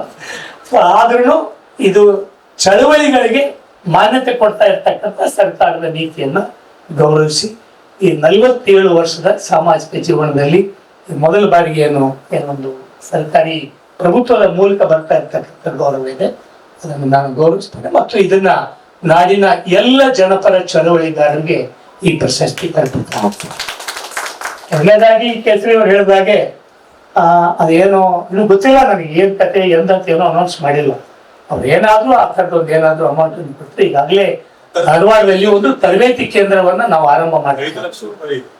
ಹೇಳಿದ್ದಾರೆ ಸಮಿತಿಯವರು ಹೇಳುವುದರಿಂದ ಅಧ್ಯಕ್ಷ ಅಧಿಕೃತವಾಗಿ ಅದಕ್ಕೆ ಇನ್ನಷ್ಟು ದುಡ್ಡನ್ನು ಸೇರಿಸಿ ಸಂಗೊಳ್ಳಿ ರಾಯಣ್ಣ ಹೆಸರಿನಿಂದ ಒಂದು ವೇದಿಕೆಯನ್ನ ಮಾಡಿ ಇಡೀ ಜನಪರ ಚಳುವಳಿಗಳಿಗೆ ಒಂದು ತರಬೇತಿ ಕೇಂದ್ರವನ್ನ ನಾವು ಆರಂಭ ಮಾಡ್ತೀವಿ. ಆ ಥರದ ಒಂದು ಆಲೋಚನೆ ತರಬೇತಿ ಕೇಂದ್ರ ಆರಂಭ ಮಾಡ್ತಾನೆ ಇದ್ವಿ. ಈಗ ಈ ಪ್ರಶಸ್ತಿ ಬಂದು ಇಡೀ ಹಣವನ್ನು ಅದಕ್ಕೆ ಸೇರಿಸಿ ಇನ್ನೊಂದಷ್ಟು ದುಡ್ಡು ಸೇರಿಸಿ ಒಂದು ತರಬೇತಿ ಕೇಂದ್ರವನ್ನ ಅಲ್ಲಿ ಸಾಮಾಜಿಕ ಜನಪರ ಚಳವಳಿಗಳಿಗೆ ಒಂದು ತರಬೇತಿ ಕೇಂದ್ರವನ್ನ ಆರಂಭ ಮಾಡ್ತಾ ಇದೀವಿ. ಅದು ಒಂದು ಹಂತ. ಅಂತಿಮವಾಗಿ ಪತ್ರಕರ್ತರ ಸಂಘಟನೆ ಎಲ್ಲ ಗೆಳೆಯರು ಈ ಒಂದು ಕಾರ್ಯಕ್ರಮದಲ್ಲಿ ತಾವು ನನಗೆ ಅಭಿನಂದಿಸೋದಕ್ಕಾಗಿ ನಿಮ್ಗೆಲ್ಲರಿಗೂ ಧನ್ಯವಾದಗಳನ್ನು ಹೇಳ್ತೇನೆ. 1-2-3 ಚಳುವಳಿಯ ಹಿನ್ನೆಲೆಯಲ್ಲಿ ಬಂದಾಗ ನನಗೆ 1995-96 ದೇವೇಗೌಡರು ಪ್ರೈಮ್ ಮಿನಿಸ್ಟರ್ ಆದಾಗ ಅಂಗನವಾಡಿ ಕೆಲಸಗಾರರ ಚಳವಳಿಗಾಗಿ ಡೆಲ್ಲಿಗೆ ಹೋಗಿ ಬರುವಾಗ ಸಾವಿರಾರು ಜನ ಅಂಗನವಾಡಿ ಕಾರ್ಯಕರ್ತೆಯನ್ನ ಕರ್ಕೊಂಡು ಚಳವಳಿಗೆ ಹೋಗಿ ವಾಪಸ್ ಬರುವಾಗ ಒಂದು ಘಟನೆ ನಡೀತು. ಅದು ಎಲ್ಲ ಅಂಗನವಾಡಿ ಕಾರ್ಯಕರ್ತೆಯರು ಸಾವಿರಾರು ಜನ ಅದು ವಿತೌಟ್ ಟಿಕೆಟ್ ಮುಗಿಸಿದ್ರು. ಅದೇ ಅದು ಪೊಲೀಸ್ ಇರ್ತಾರೆ. ಪೊಲೀಸ್ ಬಂದಾಗ ಯಾವ್ದು ಕಾರಣಕ್ಕೂ ಬಂದ್ರೆ ಗೊತ್ತಿಲ್ಲ, ನಾನು ಟ್ರೈನಿಂದ ಕೆಳಗಿಳಿದು ಹೊರಗಡೆ ಬಂದು ಯಾರು ನಾವು ಅಂಗನವಾಡಿಯವ್ರನ್ನ ಅರೆಸ್ಟ್ ಮಾಡಿದ್ರೇನೋ ಅಂತ ಹೇಳಿ ನೋಡ್ತಾ ಬಂದ್ರೆ ಟ್ರೈನ್ ಸ್ಟಾರ್ಟ್ ಆಯ್ತು. ಎಲ್ಲ ಸಾವಿರಾರು ಜನರ ಇಲ್ಲಿಂದ ಕರ್ಕೊಂಡು ಹೋಗಿದ್ದೀವಿ, ಟ್ರೈನ್ ಸ್ಟಾರ್ಟ್ ಆಯ್ತು, ನಾನು ನಡೆದಿದ್ದೀನಿ. ಹತ್ತಬೇಕು ಅಂದ್ರೆ ಎಲ್ಲ ಡೋರ್ಗಳನ್ನ ಲಾಕ್ ಮಾಡಿದ್ದಾರೆ. ನಮ್ಮ ಗೆಳೆಯ ಅಮ್ಜದ್ ಅವರು ಇವತ್ತು ಅಂಗನವಾಡಿಯ ಕಾರ್ಯಕರ್ತೆಯರ ಶಾಂತರಾಜ್ ಅವರು ಅದರ ಚಾರ್ಜ್ ಆಗಿದ್ದಾರೆ, ಲಾಕ್ ಮಾಡಿದ್ದಾರೆ. ಏನ್ ಮಾಡೋದು ಅಂತ ಹೇಳಿ ನೋಡಿದ್ರೆ ನನಗೆ ಡೆಲ್ಲಿ ಕೇಂದ್ರ ಸ್ಟೇಷನ್ ಇಂದ ಬಿಟ್ಟಂತದ್ದು ಮುಂದೆ ಇನ್ನೊಂದು ನಿಜಾಮುದ್ದೀನ್ ಸ್ಟೇಟ್ ನಿಲ್ತದೆ 15 ನಿಮಿಷ ಅಂತ ಹೇಳಿ 2 ಡಬ್ಬಿ ನಡುವೆ ಇರ್ತಕ್ಕಂಥ ಒಂದು ಏಣಿ ಇರ್ತಲ್ಲ, ಅಲ್ಲಿ ಹೋಗಿ ಹಿಡ್ಕೊಂಡು ನಿಂತ್ಕೊಂಡು ಸ್ವಲ್ಪ ನಿಧಾನಕ್ಕೆ ಹೋಗ್ತಾ ಇದ್ದೆ. ನಿಂತ್ಕೊಂಡು 15 ನಿಮಿಷ ಅಲ್ಲ, ಅಲ್ಲಿ ಹೋಗ್ಬೋದು. ಅದು ಹೋಗುವಾಗ ನಿಜಾಮುದ್ದೀನ್ ನಿಲ್ತದೆ, ಕರ್ನಾಟಕ ಎಕ್ಸ್ಪ್ರೆಸ್ ಹೋಗುವಾಗ ನಿಜಾಮುದ್ದೀನ್ ನಿಲ್ತದೆ, ವಾಪಸ್ ಬರುವಾಗ ನಿಲ್ಲೋದಿಲ್ಲ. ಅದು ನಿಜಾಮುದ್ದೀನ್ ಸ್ಟೇಷನ್ ದಾಟ್ತಾ ಇತ್ತು. ನಾನು ನಿಂತಿದ್ದೀನಿ ಡಿಸೆಂಬರ್ ತಿಂಗಳಲ್ಲಿ ನಮ್ಮ ದೇವೇಗೌಡರ ಚಳವಳಿ ಮಾಡಕ್ ಹೋಗಿದ್ವಿ. ಚಳಿ ಹೊಡಿತಾ ಇತ್ತು, ವಾಪಸ್ ಬಂತು. ಅಲ್ಲಿಂದ ನೋಡಿದ್ರೆ ಅದು ನೆಕ್ಸ್ಟ್ ಸ್ಟಾಪ್ ಏನೇ ಆಗ್ರಾ, 5 ತಾಸು. ಸೊ ಇನ್ನೇನ್ ಮಾಡೋದು, ಸತ್ಯ ಹೋಗ್ತಿಲ್ಲ ಅಂತ ಚಳಿ ಕೈಯೆಲ್ಲ ಒದ್ದೆ ಆಗ್ತಾ ಇದೆ, ಒಂದು ಚಳಿ ಗಟ್ಟಿ ಆಗ್ತಾ ಇದೆ, ಕಾಲಲ್ಲಿ ಗೊತ್ತಾಗ್ತಾ ಇಲ್ಲ, ಟ್ರೈನ್ ಓಡ್ತಾ ಇದೆ, ಚಳಿ ಮುಖಕ್ಕೆಲ್ಲ ಹೊಡಿತಾ ಇತ್ತು. ಹೊಡಿತಾ ಇದ್ದಾಗ ಬಂದು ಅನ್ಕೊಂಡೆ ಏನೋ ಚಳವಳಿ ಮಾಡಬೇಕು ಅಂತ ಬಂದೆ, ಇಲ್ಲಿಗೆ ಮುಗಿತು ನನ್ನ ಕಥೆ ಅಂತ. ಕೆಲವೇ ವರ್ಷಗಳ ಹಿಂದೆ 1994 ಡಿಸೆಂಬರ್ ಅಲ್ಲಿ BK ಸುಂದರೇಶ್ ಅಂತ ಚಿಕ್ಕಮಗಳೂರಿನ ಚಳವಳಿಗಾರರು, ಅವರು ಟ್ರೈನ್ ಆಕ್ಸಿಡೆಂಟ್ ಅಲ್ಲೇ ಸತ್ತು ಹೋಗಿದ್ರು. ಅವರು ಅಂಗನವಾಡಿ ಚಳವಳಿಗಾರರ ಕೆಲಸಕ್ಕಾಗಿನೇ ಹೋದಾಗ ಇಲ್ಲೇ ಉದ್ಯಾನ ಎಕ್ಸ್ಪ್ರೆಸ್ ಯಲಹಂಕದ ಆ ಕಡೆ ಆಕ್ಸಿಡೆಂಟ್ ಆಗಿ ಅವ್ರು ತೀರೋಗಿದ್ರು. BK ಸುಂದರೇಶ್ ಆ ಟ್ರೈನ್ ಆಕ್ಸಿಡೆಂಟ್ ಅಲ್ಲಿ ಸತ್ತೋದ್ರು. ಅವರು ಬೆಂಗಳೂರು ಹತ್ರ ಸತ್ತೋದ್ರು ಮತ್ತು ಟ್ರೈನ್ ಡಬ್ಬಿ ಒಳಗಿದ್ದು ಸತ್ತೋದ್ರು. ನಾನು ಆ ಡಬ್ಬಿಲೂ ಇಲ್ಲ, ಹಳಿ ಮೇಲೆ ಬಿದ್ದು ಸತ್ತು ಹೋಗ್ತೇನಲ್ಲ ಅಂತ ಹೇಳಿ ಇಡೀ ನೆನಪನ್ನ ಮಾಡಿಕೊಂಡು ಬಂದು ಇನ್ನೇನು ಕೈ ಪೂರ್ತಿ ಪ್ರಜ್ಞೆ ಹೋಗ್ತಾ ಇತ್ತು, ಕೈ ಎಲ್ಲ ನಡುಗ್ತಾ ಇದ್ದು, ಕಾಲಲ್ಲಿ ಗೊತ್ತಾಗ್ತಾ ಇಲ್ಲ. ಆಮೇಲೆ ಕೈ ಬಿಚ್ಚಿ ಹಿಂಗೆ ಹಿಡ್ಕೋಬೇಕು ಅಂತಂದ್ರೆ ಆಗಲಿಲ್ಲ, ಹಂಗೆ ಹಿಡ್ಕೊಂಡೆ. ಎಲ್ಲೋ ಒಂದು ಕಡೆ ಆ ಸಿಗ್ನಲ್ ಪಾಸ್ ಆಗೋ ಸಲುವಾಗಿ ಸ್ಲೋ ಮಾಡ್ದ ಅವನು. ಆಮೇಲೆ 2 ಕೈ ಬಿಡಕ್ ಹೋಗ್ತೀನಿ, ಕೈ ಬಿಡ್ತಾ ಇಲ್ಲ, 2 ನಿಂತ್ಕೊಳ್ತಿತ್ತು ಗಾಡಿ, ಟ್ರೈನ್ ನಿಂತ್ಕೊಳ್ತು, ಕೈ ಬಿಡ್ತಕ್ಕೆ ನಮ್ಗೆ ಬರ್ತಿರ್ಲಿಲ್ಲ. ಕೊನೆಗೆ ಕೈ ಬಿಟ್ಟೆ, ಕೆಳಗಡೆ ಬಿದ್ದು ಕೆಳಗೆ ಬಂದು ಟ್ರೈನ್ ಬಾಗ್ಲ ಬರೆದ್ರೆ ಯಾರು ತೆಗಿತಾ ಇಲ್ಲ. ಸೊ ಆಮೇಲೆ ಅದು ಮಾಡಿ ತೆಗೆದು ಯಾರೋ ಒಬ್ರು ಬಂದು ತೆಗೆದು ಒಳಗೆ ಬಂದರೆ, ಸೊ ಅವತ್ತು ಅವ್ರು ಹೇಳಿದರು, ನೀವು ಕೆಂಪು ಶಾಲೆ ಹಾಕಿದ್ದಿ, ಕೆಳಗಡೆ ಒಂದು ಬ್ಯಾಜ್ ಇತ್ತು, ನೀನೊಬ್ಬ ಚಳವಳಿಗಾರ ಅಂತ ಗೊತ್ತಾಯ್ತು, ಇಲ್ಲ ಅಂದರೆ ಈ ಚಂಬಲ್ ಡಕಾಯ್ತರು ಬರ್ತಾರಲ್ಲ ಅಂಥವ್ನು ಕಣ್ಣಂಗೆ ಕಾಣ್ತೀಯ, ನೀವೊಬ್ಬ ಚಳವಳಿಗಾರ ಅನ್ನೋ ಕಾರಣಕ್ಕಾಗಿ ನಿಮ್ಮನ್ನು ಬದುಕಿಸ್ತೀವಿ ಅಂತ ಯಾವನೊಬ್ಬ ಜಕ್ಕೊಂಡು ನನ್ನ ಸ್ಥಿತಿ ನೋಡಿ ಬಿಸಿನೀರು ಕೊಟ್ಟ, ಕುಡಿದು ಅವತ್ತು ಬದುಕಿಸ್ತೆ. ಅಂದರೆ ಚಳವಳಿಗಾರ ಅನ್ನೋ ಕಾರಣಕ್ಕಾಗಿ ಆ ಮನುಷ್ಯ ನನ್ನನ್ನು ಟ್ರೈನ್ ಒಳಗಡೆ ಎತ್ಕೊಂಡು ಬಾಗಿಲ ತೆಗೆದು ಬದುಕಿಸಿದ್ದನ್ನ ಒಂದು ಘಟನೆ. ಅದು ನನಗೆ ಇವತ್ತಿನವರೆಗೂ ಈ ಚಳವಳಿಯ ಹಿನ್ನೆಲೆಯಲ್ಲಿ ಬಂದಿದ್ದಕ್ಕಾಗಿ ಒಂದು ಸ್ಮರಿಸ್ತಾ ಇದ್ದೇನೆ. ಇನ್ನೂ ಒಂದು ಬಹಳ ಮುಖ್ಯವಾದದ್ದು, ಅದೇ ಚಳವಳಿಗೆ ಬಂದಾಗ 1980 ನರಗುಂದದಲ್ಲಿ ರೈತರ ಮೇಲೆ ಗೋಲಿಬಾರ್ ಆದಾಗ ಅದನ್ನು ಪ್ರತಿಭಟನೆ ಮಾಡೋಕ್ಕೆ ನಾನು ಬಿಜಾಪುರದಲ್ಲಿ BA ಮುಗಿಸಿದ್ವಿ, BA ಓದಿ ಡಿಗ್ರಿ ಮುಗಿಸಿದ್ವಿ. ಆ ಚಳವಳಿಗೆ ಸ್ಪಂದಿಸಬೇಕು ಅಂತ ಎಲ್ಲ ರಾಜ್ಯದಾದ್ಯಂತ ಚಳವಳಿ ಆರಂಭ. ಗಂಗಾವತಿಯಲ್ಲಿ ಗೋಲಿಬಾರ್ ಆಯಿತು, ಬಾಗೇಪಲ್ಲಿಯಲ್ಲಿ ಗೋಲಿಬಾರ್ ಆಯಿತು. ರೈತರ ವಿರುದ್ಧ ಒಂದು ಪ್ರತಿಭಟನೆ ಆಗಿದ್ದಕ್ಕಾಗಿ, ರೈತರ ಮೇಲೆ ಗೋಲಿಬಾರ್ ಆಗಿದ್ದಕ್ಕಾಗಿ ಮುದ್ದೇಬಿಹಾರದಲ್ಲಿ ನಾನು ಆ ಸಂಘಟನೆಯ ರೈತರ ಮಧ್ಯೆ ಚಳವಳಿಯ ಭಾಗವಾಗಿದ್ದಾಗ ಆ ಗೋಲಿಬಾರ್ ನೋಡಿ. ಒಂದು ಅವತ್ತಿನ ಚಳವಳಿ ಕಾಲ ಹೇಗೆ ಅಂದರೆ ಸಂಬಂಧ ಇಲ್ಲ, ರೈತರ ಮೇಲೆ ಗೋಲಿಬಾರ್ ಆಗಿದೆ ಅವನು ಒಂದೇ ಒಂದು ಕಾರಣಕ್ಕೆ. ಎಲ್ಲೋ ಇರ್ತಕ್ಕಂಥ ರೈತರು, ಗಂಗಾವತಿಯಲ್ಲಿ ಇರ್ತಕ್ಕಂಥ ರೈತರು, ಬಾಗೇಪಲ್ಲಿಯಲ್ಲಿ ಇರ್ತಕ್ಕಂಥ ರೈತರು ಪ್ರತಿಭಟನೆ ಮಾಡಿ ಗೋಲಿಬಾರಿಗೆ ಬಲಿಯಾದರು. ಸೊ ಅಲ್ಲಿ ಮುದ್ದೇಬಿಹಾರದಲ್ಲಿ ಗೋಲಿಬಾರಿಗೆ ನನ್ನ ಕಣ್ಣಿ ಎದುರಿಗೇನೆ ಅದೇನಾಯ್ತು, ಮಾವು ಹೋಗ್ತಾ ಇತ್ತು, ಅಲ್ಲಿ ಒಂದು ಪೆಟ್ರೋಲ್ ಬಂಕ್ ಇತ್ತು. ಆ ಪೆಟ್ರೋಲ್ ಬಂಕಿಗೆ ಬೆಂಕಿ ಹಚ್ಚಕ್ಕೆ ಕೊಟ್ಟಿದ್ರು. ಅದು ಬಸ್ ಸ್ಟ್ಯಾಂಡ್ ಪಕ್ಕ ಇತ್ತು, ಮುದ್ದೇಬಿಹಾರ ಬಸ್ ಸ್ಟ್ಯಾಂಡ್ ಪಕ್ಕ. ನಾವು ಸಾವಿರಾರು ಜನ, ಅದು ಹತ್ತಿದ್ರೆ ಅದು ಬಾಂಬ್, ಅದು ಏನು ಪೆಟ್ರೋಲ್ ಬಂಕ್ ಬ್ಲಾಸ್ಟ್ ಆದರೆ ನಮ್ಮನ್ನು ಸೇರಿಸಿ ಎಲ್ಲ ಸತ್ತು ಹೋಗ್ತಾ ಇತ್ತು. ಅಲ್ಲಿರ್ತಕ್ಕಂಥ PSI ನಾವು ಎಲ್ಲರೂ ಸೇರಿ ಆ ಪೆಟ್ರೋಲ್ ಬಂಕಿನ ಪೈಪನ್ನು ಕಿತ್ತಿ ಅದನ್ನು ಆ ಚಳವಳಿಯ ಇದನ್ನೆಲ್ಲ ಕಿತ್ತಿ ಆ ಚಳವಳಿಯಿಂದ ತಪ್ಪಿಸೋಕೆ ಪ್ರಯತ್ನ ಮಾಡಿದ್ರು. ಅಷ್ಟೊತ್ತರೊಟ್ಟಿಗೆ ಗೋಲಿಬಾರ್ ಮಾಡಿದ್ರು. ನನ್ನಿಂದ 3 ಅಡಿ ಮುಂದೆ ಇರ್ತಕ್ಕಂಥ ಒಬ್ಬ ಹುಡುಗ ಆ ಗೋಲಿಬಾರಲ್ಲಿ ತೀರೋದ. ನನ್ನ 3 ಅಡಿ ಇಷ್ಟ ಇತ್ತು, ತೀರೋದ. ಇನ್ನೊಂದು ಕಡೆ ಅಲ್ಲೊಬ್ಬ ಹುಡುಗ ತೀರೋದ. ಸೊ ಅವತ್ತು ನಾನು ತೀರ್ಮಾನ ಮಾಡಿದೆ, ನಾನು ಚಳವಳಿಗಾರನಾಗಿಯೇ ಮುಂದುವರಿಬೇಕು. ಕಣ್ಣು ಮುಂದೆ ಅವ್ರಿಗೆ ಸಂಬಂಧ ಇಲ್ಲ, ಎಲ್ಲೋ ರೈತರ ಮೇಲೆ ಗೋಲಿಬಾರ್ ನವಲೂನ ನರಗುಂದಲ್ಲಿ ಇಲ್ಲಿ ಪ್ರತಿಭಟನೆ ಮಾಡಿ ಪ್ರಾಣ ಕೊಟ್ಟರಲ್ಲ, ಇದು ಒಂಥರದ ಅಂತರ್ ಸಂಬಂಧ, ಈ ಚಳವಳಿಗಾರ ಆಗಬೇಕು ಅಂತಕ್ಕಂಥ ರೀತಿಯೊಳಗೆ ಆ ಚಳವಳಿ ಮಾಡಿದೆ. ಮುಂದೆ ಬಾಬುನವಲೆ ಚಳವಳಿ ಬಂದಾಗ ಅಲ್ಲಿ ನಾವು ಕಿಸಾನ್ ಸಭಾದಿಂದ ಹೋಗಿ ಆ ಕೆನಾಲಲ್ಲಿ ಮಣ್ಣು ಹಾಕಿ ಅದನ್ನ ಅವತ್ತು ಉದ್ಘಾಟನೆ ಮಾಡಿದ್ವಿ. ನಾನು ಅಂದ್ಕೊಂಡೆ ಇದು ದೇವೇಗೌಡರ ಏರಿಯಾ, ಅವತ್ತು JH ಪಟೇಲ್ ಮುಖ್ಯಮಂತ್ರಿಗಳು, ದೇವೇಗೌಡರು ಪ್ರಧಾನಿಗಳು.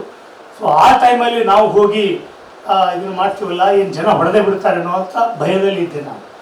ಆವಾಗ ನೋಡಿದ್ರೆ ಈ ಶಿವಣ್ಣ ತಗಡೂರಿನಂಥವ್ರು ಅವ್ರ ಊರಲ್ಲೇ ತಗಡೂರು ಬಾಬುನವಲೆ ಹೋರಾಟ ಮಾಡುವಾಗ ಅವರು ಸಹಿತ ಅಲ್ಲೇ ಇದ್ರು, ಮೊದಲೇ ಪರಿಚಯಿಸಿದ್ರಲ್ಲಿ ಇದು ನಮ್ಮ ಏರಿಯಾನೇ ಅಂತಕ್ಕಂಥ ಒಂದು ವಿಶ್ವಾಸ ನಂಬಿಕೆ ಇದೆ. ಯಾಕಂದರೆ ನಾನು ಉತ್ತರ ಕರ್ನಾಟಕದಿಂದ ಬಂದವನು, ಇಲ್ಲಿ ಬಂದು ಚಳವಳಿ ಮಾಡುವಾಗ ಹೇಗೆ ಏನು ಇಲ್ಲಿ ಲೋಕಲ್ ಕೆಮಿಸ್ಟ್ರಿ ಗೊತ್ತಿರಲಿಲ್ಲ ನನಗೆ ತಂದಾಗ ಶಿವಣ್ಣ ತಗಡೂರು, ಆಮೇಲೆ ಅಲ್ಲಿರ್ತಕ್ಕಂಥ ಬೇರೆ ಬೇರೆ ಗೆಳೆಯರು, ಡೋಂಗ್ರಿ ಅಂತವರು ಎಲ್ಲರೂ ಸೇರಿ ಜೊತೆ ಕೂಡಿದಾಗ ಅವಾಗ ಅನಿಸ್ತು, ಎಸ್ ಚಳವಳಿಯ ಭಾಗವಾಗಿದ್ದರೆ ಜಗತ್ತಿನ ತುಂಬ ನಮಗೆ ಬಂಧುಗಳಿರ್ತಾರೆ, ಜಗತ್ತಿನ ತುಂಬ ಬಂಧುಗಳಿರ್ತಾರೆ. ಸೊ ಆ ಥರದ ಚಳವಳಿ ಒಂದು ಬದುಕನ್ನು ಕೊಟ್ಟಿದೆಯಲ್ಲ, ಸೊ ಅದು ಭಾಳ ದೊಡ್ಡ ರೀತಿಯ ಒಂದು ಬದುಕನ್ನು ಕೊಟ್ಟಿದೆ. ಅದು ಸಾಕ್ಷರತಾ ಆಂದೋಲನ ಆಗಿರ್ಬೋದು, ರೈತ ಚಳವಳಿ ಆಗಿರ್ಬೋದು, ಕಾರ್ಮಿಕ ಚಳವಳಿ ಆಗಿರ್ಬೋದು, ವಿದ್ಯಾರ್ಥಿ ಚಳವಳಿ ಆಗಿರ್ಬೋದು, ಈ ಎಲ್ಲ ಚಳವಳಿಗಳ ಗೆಳೆಯರು ಎಲ್ಲವೂ ಪರಿಸರ ಚಳವಳಿಗಳಿದ್ದಾರೆ. ಕರ್ನಾಟಕದ ಎಲ್ಲ ಜನಪರ ಚಳವಳಿಯ ಜೊತೆ ಬಂದಿರತಕ್ಕಂಥ ಒಂದು ಸಂಬಂಧ, ಪ್ರೀತಿ ಏನಿದೆಯಲ್ಲ, ಅದು ನಮ್ಮಲ್ಲಿ ಒಂದು ಆತ್ಮವಿಶ್ವಾಸವನ್ನು ಬೆಳೆಸಿದೆ. ಕೇಸರಿ ಅವರು ಹೇಳಿದಾಗೆ ನಮಗೆ ಒಂದು ಮನೋಭಾವ ಇರ್ತದೆ, ನಾವು ಟೂಲ್ ಹೊರತು ಒಂದು ಗುರಿ ಅಲ್ಲ ಯಾವುದೇ ಚಳವಳಿಗೆ. ಹೀಗಾಗಿ ನಾನು ವಿದ್ಯಾರ್ಥಿ ಚಳವಳಿಗಾರನಾದೆ, ಇದಾಗಲಿಲ್ಲ. ಆಮೇಲೆ ಕವನಗಳನ್ನು ಬರೆದೆ, ಕವಿ ಅಂತ ಗುರುತಿಸ್ಕೊಳ್ಳಿಲ್ಲ. ನಾಟಕಗಳನ್ನು ಬರೆದೆ, ನಾಟಕಕಾರ ಆಗಲಿಲ್ಲ. ನಿರ್ದೇಶನ ಮಾಡಿದೆ, ರಂಗಭೂಮಿ ಆಗಲಿಲ್ಲ. ಸೊ ಸಿನಿಮಾಗಳಲ್ಲಿಯೂ ಕೆಲವು ಕೆಲಸ ಮಾಡಿದೆ. ಅವ್ರದ್ದು ಕೇಸರಿ ಅವರು ನಾವು ಎಲ್ಲ ಕೂಡಿ ಕೆಲಸ ಮಾಡಿದ್ವಿ. ಆ ಘಟನೆಗಳನ್ನು ಹೇಳೋದು ಬೇಡ, ಸಮಯ ಆಗ್ತದೆ. ಸೊ ಆ ಥರದ ರಂಗಭೂಮಿ ಅಥವಾ ಸಿನಿಮಾ ಕ್ಷೇತ್ರದ ಕೆಲಸಗಾರ ಆಗಲಿಲ್ಲ. ಪತ್ರಿಕಾ ರಂಗದಲ್ಲಿ ಕೆಲಸ ಮಾಡಿದೆ, ಪತ್ರಿಕಾರ ಅಂತ ಆಗಲಿಲ್ಲ. ಅಂದರೆ ಅಲ್ಲಿ ನಮಗೆ ಒಂದು ಅನ್ನಿಸ್ತದೆ ಅಂದರೆ, ಯಾವ ರಂಗದಲ್ಲಿ ನಮ್ಮ ವೈಯಕ್ತಿಕ ಬದುಕು ಅವಶ್ಯಕತೆ ಇದೆಯೋ ಅಲ್ಲಿ ನಾವು ಒಂದು ಟೂಲ್ ಆಗ್ತೇವೆ ಹೊರತು ಅದೇ ನಮ್ಮ ಗುರಿ ಆಗಬಾರ್ದು. ಕವಿ ಅನ್ನೋದು ಗುರಿ ಆಗಬಾರ್ದು, ಕಾವ್ಯ ಅನ್ನೋದು ನಮ್ಮ ಟೂಲ್ ಆಗಬೇಕು. ಕಥೆ ಅನ್ನೋದು ಕಥೆಗಾರ ಅನ್ನೋದು ನಮ್ಮ ಗುರಿ ಆಗಿರಬಾರ್ದು. ಕಥೆ ಸಾಮಾಜಿಕ ವ್ಯವಸ್ಥೆಯ ಬದಲಾವಣೆಗೆ ಒಂದು ಗುರಿ, ಒಂದು ಮಾಧ್ಯಮ ಆಗಿರಬೇಕು ಅಂತ ಅನ್ನೋದು. ಹಾಗೆ ಅದೇ ರೀತಿ ಪತ್ರಿಕೋದ್ಯಮ ಅನ್ನೋದು, ಪತ್ರಿಕಾಕರ್ತ ಅನ್ನೋದು ಸಾಮಾಜಿಕ ಬದಲಾವಣೆಗೆ ಇರ್ತಕ್ಕಂಥ ಒಂದು ಮಾಧ್ಯಮನೇ ಹೊರತು ಅದೇನೇ ಒಂದು ಗುರಿ ಆಗಬಾರ್ದು ಅಂತಕ್ಕಂಥ ಹಿನ್ನೆಲೆಯಲ್ಲಿ ಆ ಕೆಲಸವನ್ನು ಮಾಡಿದ್ವಿ. ಇದೆಲ್ಲದರ ಮಧ್ಯೆ ನೀವು ಕೊಟ್ಟಿರ್ತಕ್ಕಂಥ ಪ್ರೀತಿ, ಗೌರವ ಗೆಳೆಯ ಶಿವಣ್ಣ ತಗಡೂರವರಿಗೂ ಮತ್ತು ಎಲ್ಲ ಪದಾಧಿಕಾರಿಗಳಿಗೂ, ನಮ್ಮ ಪದಾಧಿಕಾರಿಗಳಿಗಾಗಲೇ ಹಳೆಯ ಗೆಳೆಯರು ಆಗಿರೋದ್ರಿಂದ ಎಲ್ಲ ಪದಾಧಿಕಾರಿಗಳಿಗೂ ನಾನು ಧನ್ಯವಾದಗಳನ್ನು ಹೇಳ್ತೇನೆ. ಈ ಒಂದು ನಿಮ್ಮ ಪ್ರೀತಿಗೆ ಹೇಳಿದರು, ನಿಮ್ಮೆಲ್ಲ ಸ್ನೇಹಿತರು ಬರೋಕ್ಕೆ ಹೇಳಿಬಿಡ್ರಿ ಅಂತ ಹೇಳಿದರು ಶಿವಣ್ಣ. ನನಗೆ ಅದು ಒಂದು ಮುಜುಗರನೇ. ನನಗೆ ಅಭಿನಂದನೆ ಸಲ್ಲಿಸ್ತಾರೆ ಬರೀರಿ ಅಂತ ಹೇಳೋದು ಭಾಳ ಕಷ್ಟ ಆಯಿತು ನನಗೆ.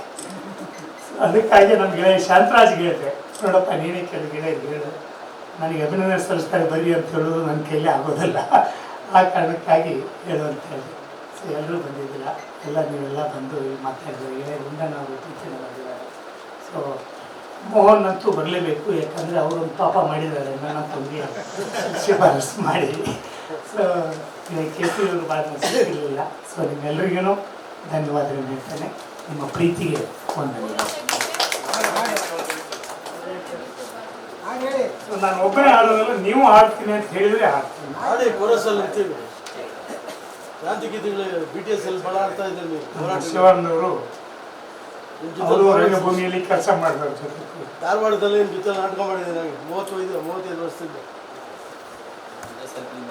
ಮಲ್ಲಿಕಾರ್ಜುನ್ ಮನ್ಸೂರ್ ಭವನದಲ್ಲಿ.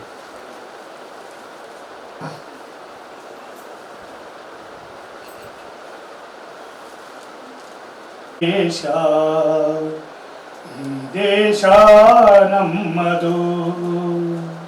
ಎಲ್ರು ಹೇಳ, ಈ ದೇಶ ನಮ್ಮದು, ನನ್ನದು ಈ ದೇಶ ನಮ್ಮದು. ಇನ್ನು ಸ್ವಲ್ಪ ಸಿಟ್ಟು ಬರಬೇಕೇನು. ಸಾವು ನೋವುಗಳ ಎದುರಿಸಿ ನಗುತ್ತಲಿ ಏನು ಭಾರತದ ಕನಸನ್ನು ಕಂಡ ಪಡೆದ ಈ ದೇಶ, ನನ್ನದು ದೇಶ, ಈ ದೇಶ ನಮ್ಮದು, ನಮ್ಮದು. ಬೆಟ್ಟ ಪರ್ವತದಿ ಖನಿಜ ಸಂಪತ್ತು,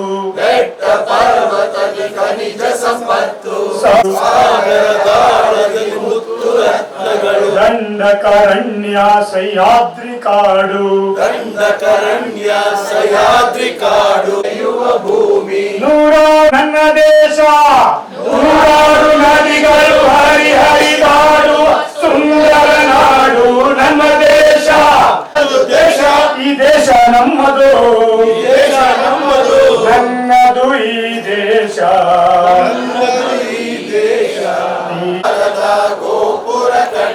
ದೇಶದ ಸಂಪತ್ತು ಲೂಟಿ ಹೊಡೆದು,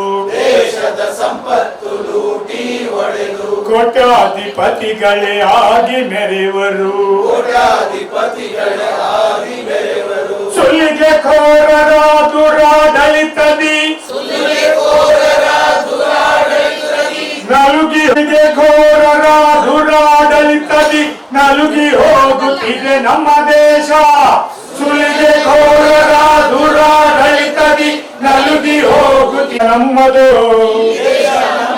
ನನ್ನದು ಈ ದೇಶ, ಈ ದೇಶ ನಮ್ಮದು. ದೇಶದ ಸುಲಿಗೆಗೆ ಮೋಸದ ಘೋಷಣೆ, ಕೊಲ್ಲಬಾಕರ ದುರಾಸೆ ತಣಿಸಲು ಅಭಿಮಾನದ ನನ್ನ ದೇಶ ಗುಲಾಮಗಿರಿಗೆ ಬಲಿಯಾಗುತ್ತಿದೆ ಸ್ವಾಭಿಮಾನದ ನನ್ನದು, ನನ್ನದು ಈ ದೇಶ, ಈ ದೇಶ ನಮ್ಮದು. ಧರ್ಮಗಳ ಹೆಣಿಕೆಯ ನಾಡು, ಹಲವು ಧರ್ಮಗಳ ನೂರಾರು ಜಾತಿ ಕೋಮುಗಳ ರಾಜಕಾರಣಕ್ಕೆ ಮತೀಯ ಸಹಜೀವನದ ನನ್ನ ದೇಶ, ನನ್ನದು ದೇಶ, ದೇಶ ಈ ದೇಶ ನಮ್ಮದು. ಸ್ವತಂತ್ರ ಸಮರದಿ ಕಂಡ ಕನಸು,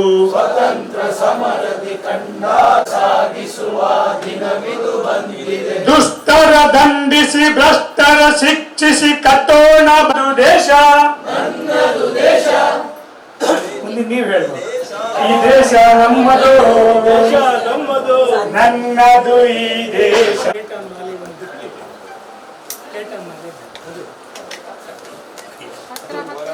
ಎಲ್ಲರೂ ಹತ್ರ ಹತ್ರ ನಿಲ್ಲಿ. ಮದುವೆಗೆ ಮಾಲಿ ಹಾಕೊಂಡು ಪರವಾಗಿಲ್ಲ, ಹಾಕೊಳ್ಳಿ. ಪುಸ್ತಕ ಹೋಗಿ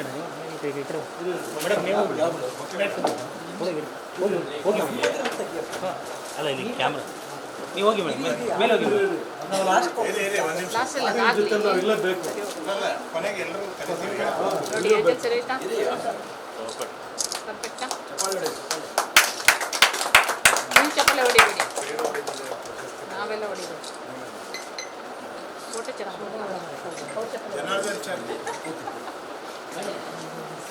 ಬನ್ನಿ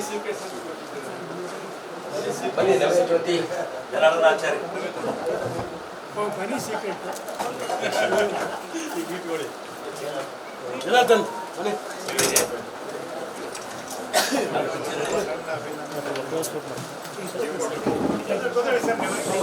ಮೇಲೆ ಹೋಗಿ ಇದು ಲಾಕ್ ಓಪನ್ ಮಾಡಿ.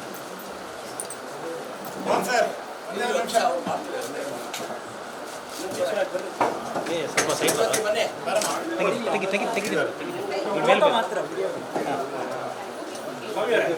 ನೀವು ಹೋಗಿ ಬಿಡಿ. ಇದೇ ತಿಂಗಳು 11 ಮತ್ತು 12ನೇ ತಾರೀಕು ಬೀದರ್ನಲ್ಲಿ ನಡೆದ 40ನೇ ರಾಜ್ಯ ಪತ್ರಕರ್ತರ ಸಮ್ಮೇಳನದಲ್ಲಿ ಪ್ರಶಸ್ತಿಗೆ ಕೇಳುವಿಕೆ ಕೊಡುವ ಪ್ರಶಸ್ತಿಗೆ ಭಾಜನರಾಗಿರ್ತಕ್ಕಂಥ ಈ ಸಂಜೆ ಜನಾರ್ದನಾಚಾರಿ ಮತ್ತು ಹೊಸದಿಗಂತ ಪತ್ರಿಕೆಯ ನವೇಜ್ಯೋತಿ ಅವರಿಗೆ ಈಗ ಅಭಿನಂದನೆ.